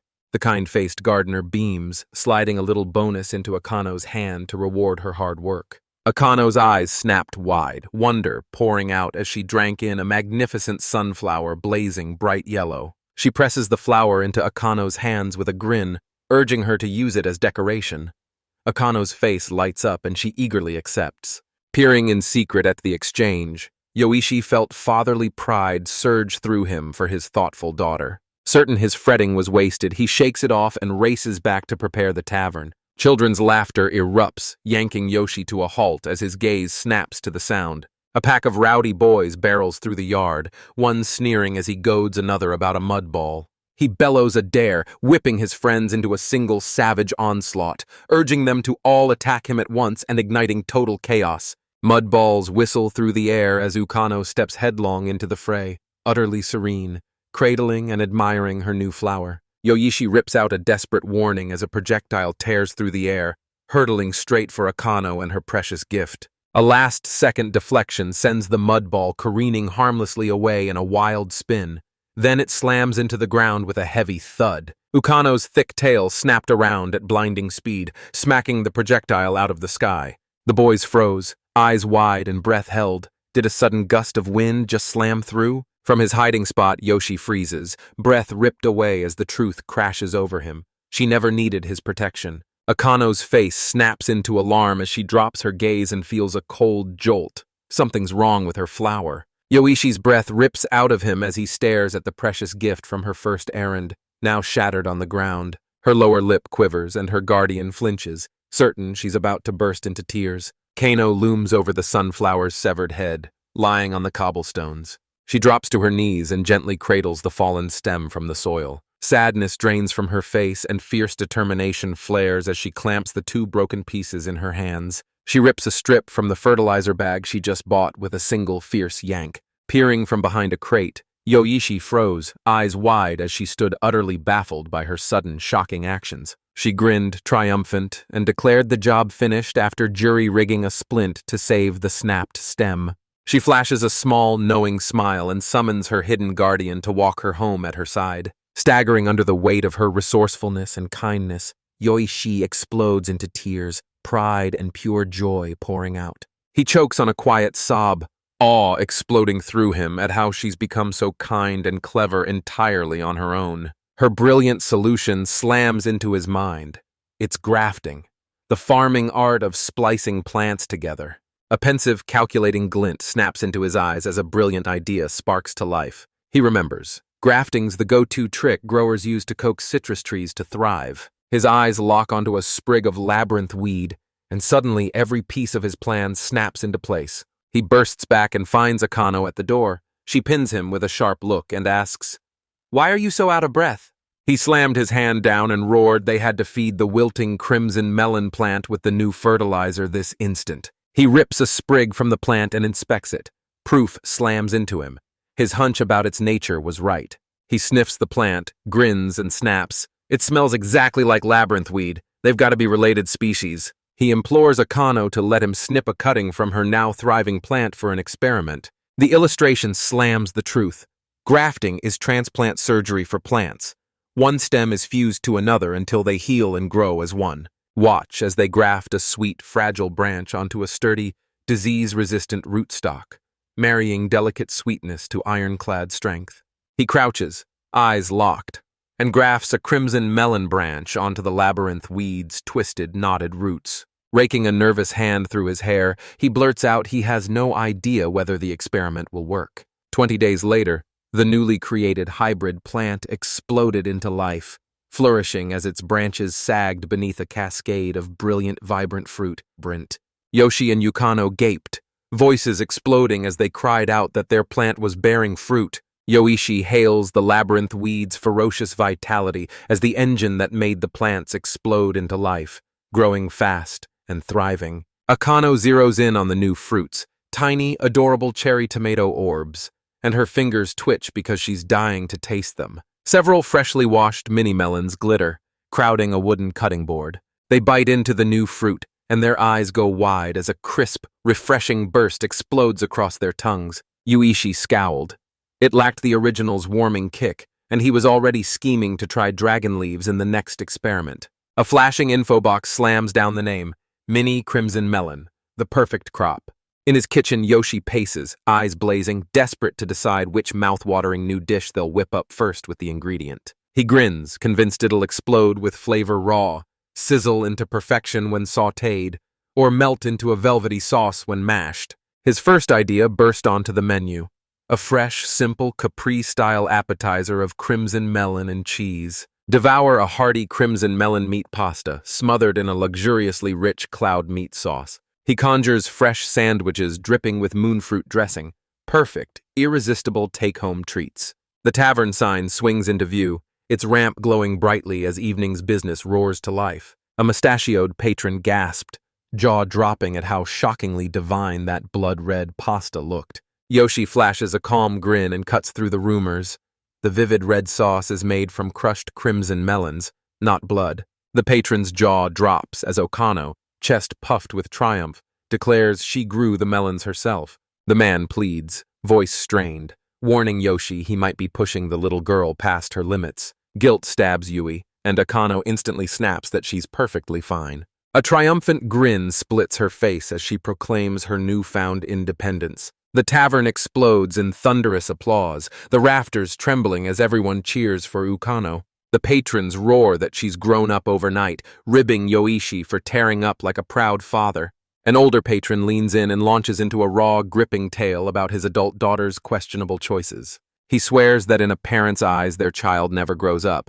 Birthday candles or gray hair can't steal that title. The splinted sunflower now thrusts itself beside the flourishing crimson melon plant on the windowsill, defiant and alive. Later, Yoshi sat with grim focus, honing his knife to a razor edge with surgical strokes as he readied himself for tomorrow's cooking. An old man shuffles up to the counter and, voice cracking with hope, pleads, "Is this where I can buy crimson melons?" The town streets have recently exploded with color, sprouting potted melon plants along every sidewalk. Yoichi explains that after he revealed his method, home gardening exploded into a town-wide craze. It funnels a steady, hassle-free harvest of fresh ingredients straight into his tavern. The tavern's fame exploded. Powerful, influential visitors started pouring through its doors. An imposing man in dark sunglasses drops into a chair, and the room goes still as every eye snaps to him. A ripple of whispers sweeps the room as patrons trade stunned glances. It's the Guildmaster. Yoichi unfurls the menu, and the Guildmaster's jaw drops at the dizzying array of offerings. He raves about the charming illustrations, and Yoshi beams, proudly crediting his daughter's talent. The Guildmaster's gaze snaps to the horned Okano. Surprise and curiosity blaze across his face. He roars for an answer. Is she really his daughter? And are those horns actually real? The Guildmaster freezes, lips pressed thin as he silently chews on the strange, unsettling news. He lunges to order crab, but Yoichi apologizes, cutting him off to say they're out of stock right now. The missing item's absence barely registered.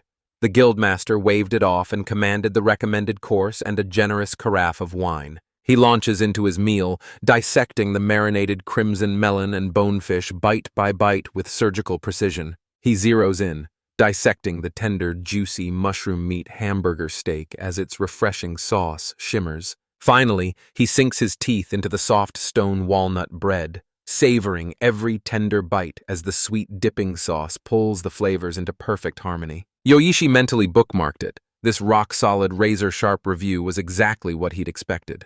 The tavern sign blazes beneath the lamplight, its glow swallowing the last murmurs as the Guildmaster's weighty visit comes to an end. The Guildmaster stands and proclaims the meal divine, utterly satisfied. He gives a small, rueful bow and refuses Yoshi's invitation.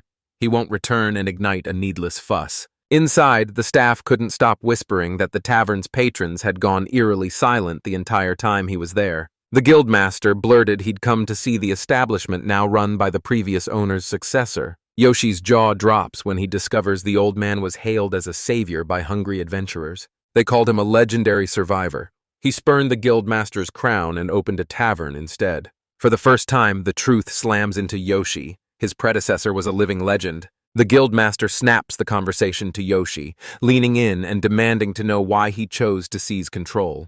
He watches the old man consumed by a relentless hunt for rare, gourmet foods from the capital. He fires the question, money or fame, and Yoshi snaps back, denying it on the spot. The Guildmaster steps forward, brushes the question aside with one decisive stride, and flips the room onto a new topic. He suddenly throws out a jaw-dropping offer, a job working in his very own cafeteria. The Guildmaster snaps at Yoshi. ordering him to chew over his recent job offer. As he strides away, he drops one last request. Call him first for crab. Stunned for a heartbeat, Yoichi blinks, steels himself, and nods, accepting the man's exact demand. Alone at the door, he reels as the truth crashes down. Someone just scouted him. He reels at the Guildmaster's shockingly fierce, almost fanatical love for crab. Just the thought of that dish slams into him, unleashing a wave of nostalgia. He hasn't had it recently. Calm fire lights his eyes as he accepts the culinary gauntlet. Inside, he spies his fellow adventurers, Yugadora and Sephi, clustered around a table. Sephi gaped, disbelief crackling in her voice as she blurted that the Guildmaster had actually crossed the threshold of their humble tavern. Yoichi's eyes sharpen as she chews on the question. Finding a crab in the labyrinth might actually be doable. Seizing the opening, Sephi pounces and, eager yet proper, formally asks him to go find some. Yugu throws out the idea of a rock-steel golem, and Sephi scoffs, instantly writing it off as nothing but inedible rock. He flashed a sly grin and teased her, calling her an airhead who can read his mind. He smirks and throws down a dare. Guess exactly what I'm thinking right now to prove it. Sephi's brow furrows. He guesses stone walnut bread is what's on his mind. He flashes a grin and confesses he'd been thinking she looked cute while she ate. A bold, out-of-left-field compliment slams into Sephi, igniting a furious blaze across his cheeks.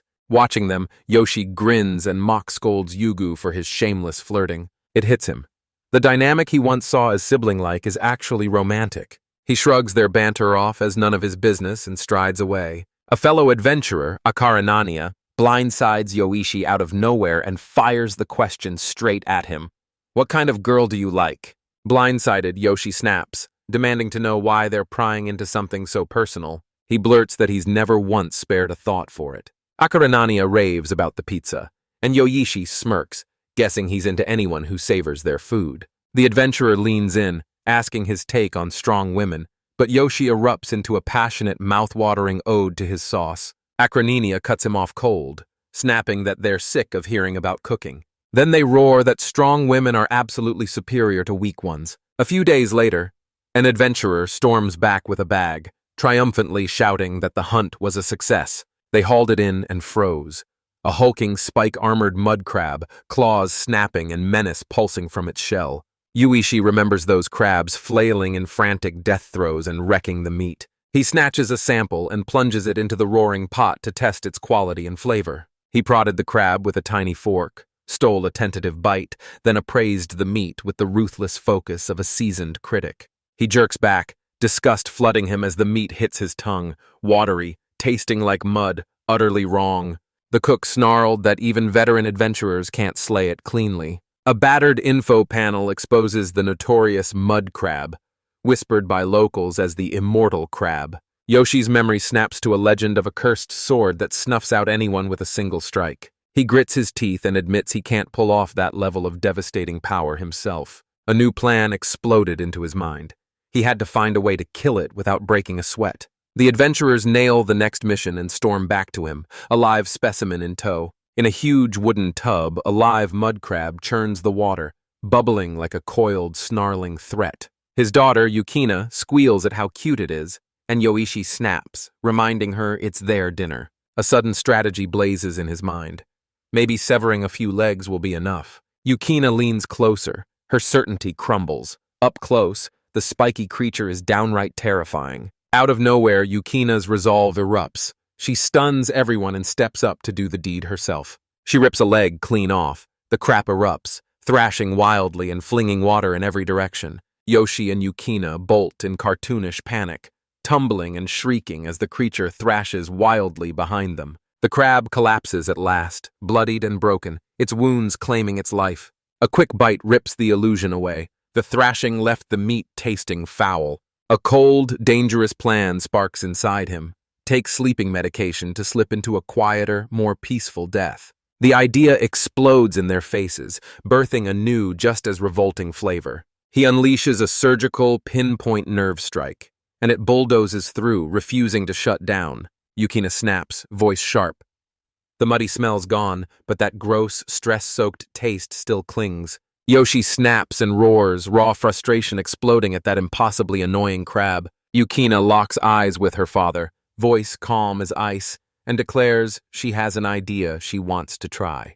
Her face hard as steel, she snaps she'll slice it into dust in a heartbeat. Yoishi's voice seared with doubt. How could she possibly pull that off without a magic sword? As he listens to her bold claim, doubt carves his face into a weary mask. Alarm rockets through him as he realizes she's grabbing his grandfather's precious cleaver. Yukina blurs forward, shredding the air with a furious, devastating barrage of slashes. The crab explodes apart, its severed pieces landing neatly on the wooden floor in an instant. She pivots to face her father and, voice cool as ice, declares the job done. On the floor, the severed parts writhed, choking out one final gurgle. The colossal cleaver crashes from her hand as the effort drains every last ounce of strength from her. Shock tore across Yukina's face, a thunderclap of realization crashing in as she grasped what she'd just done. Yoshi drops to his knees, eyes locked on the monstrous cleaver glinting before him. Realization slams into him, lighting his face with a fierce, sudden understanding as he stares.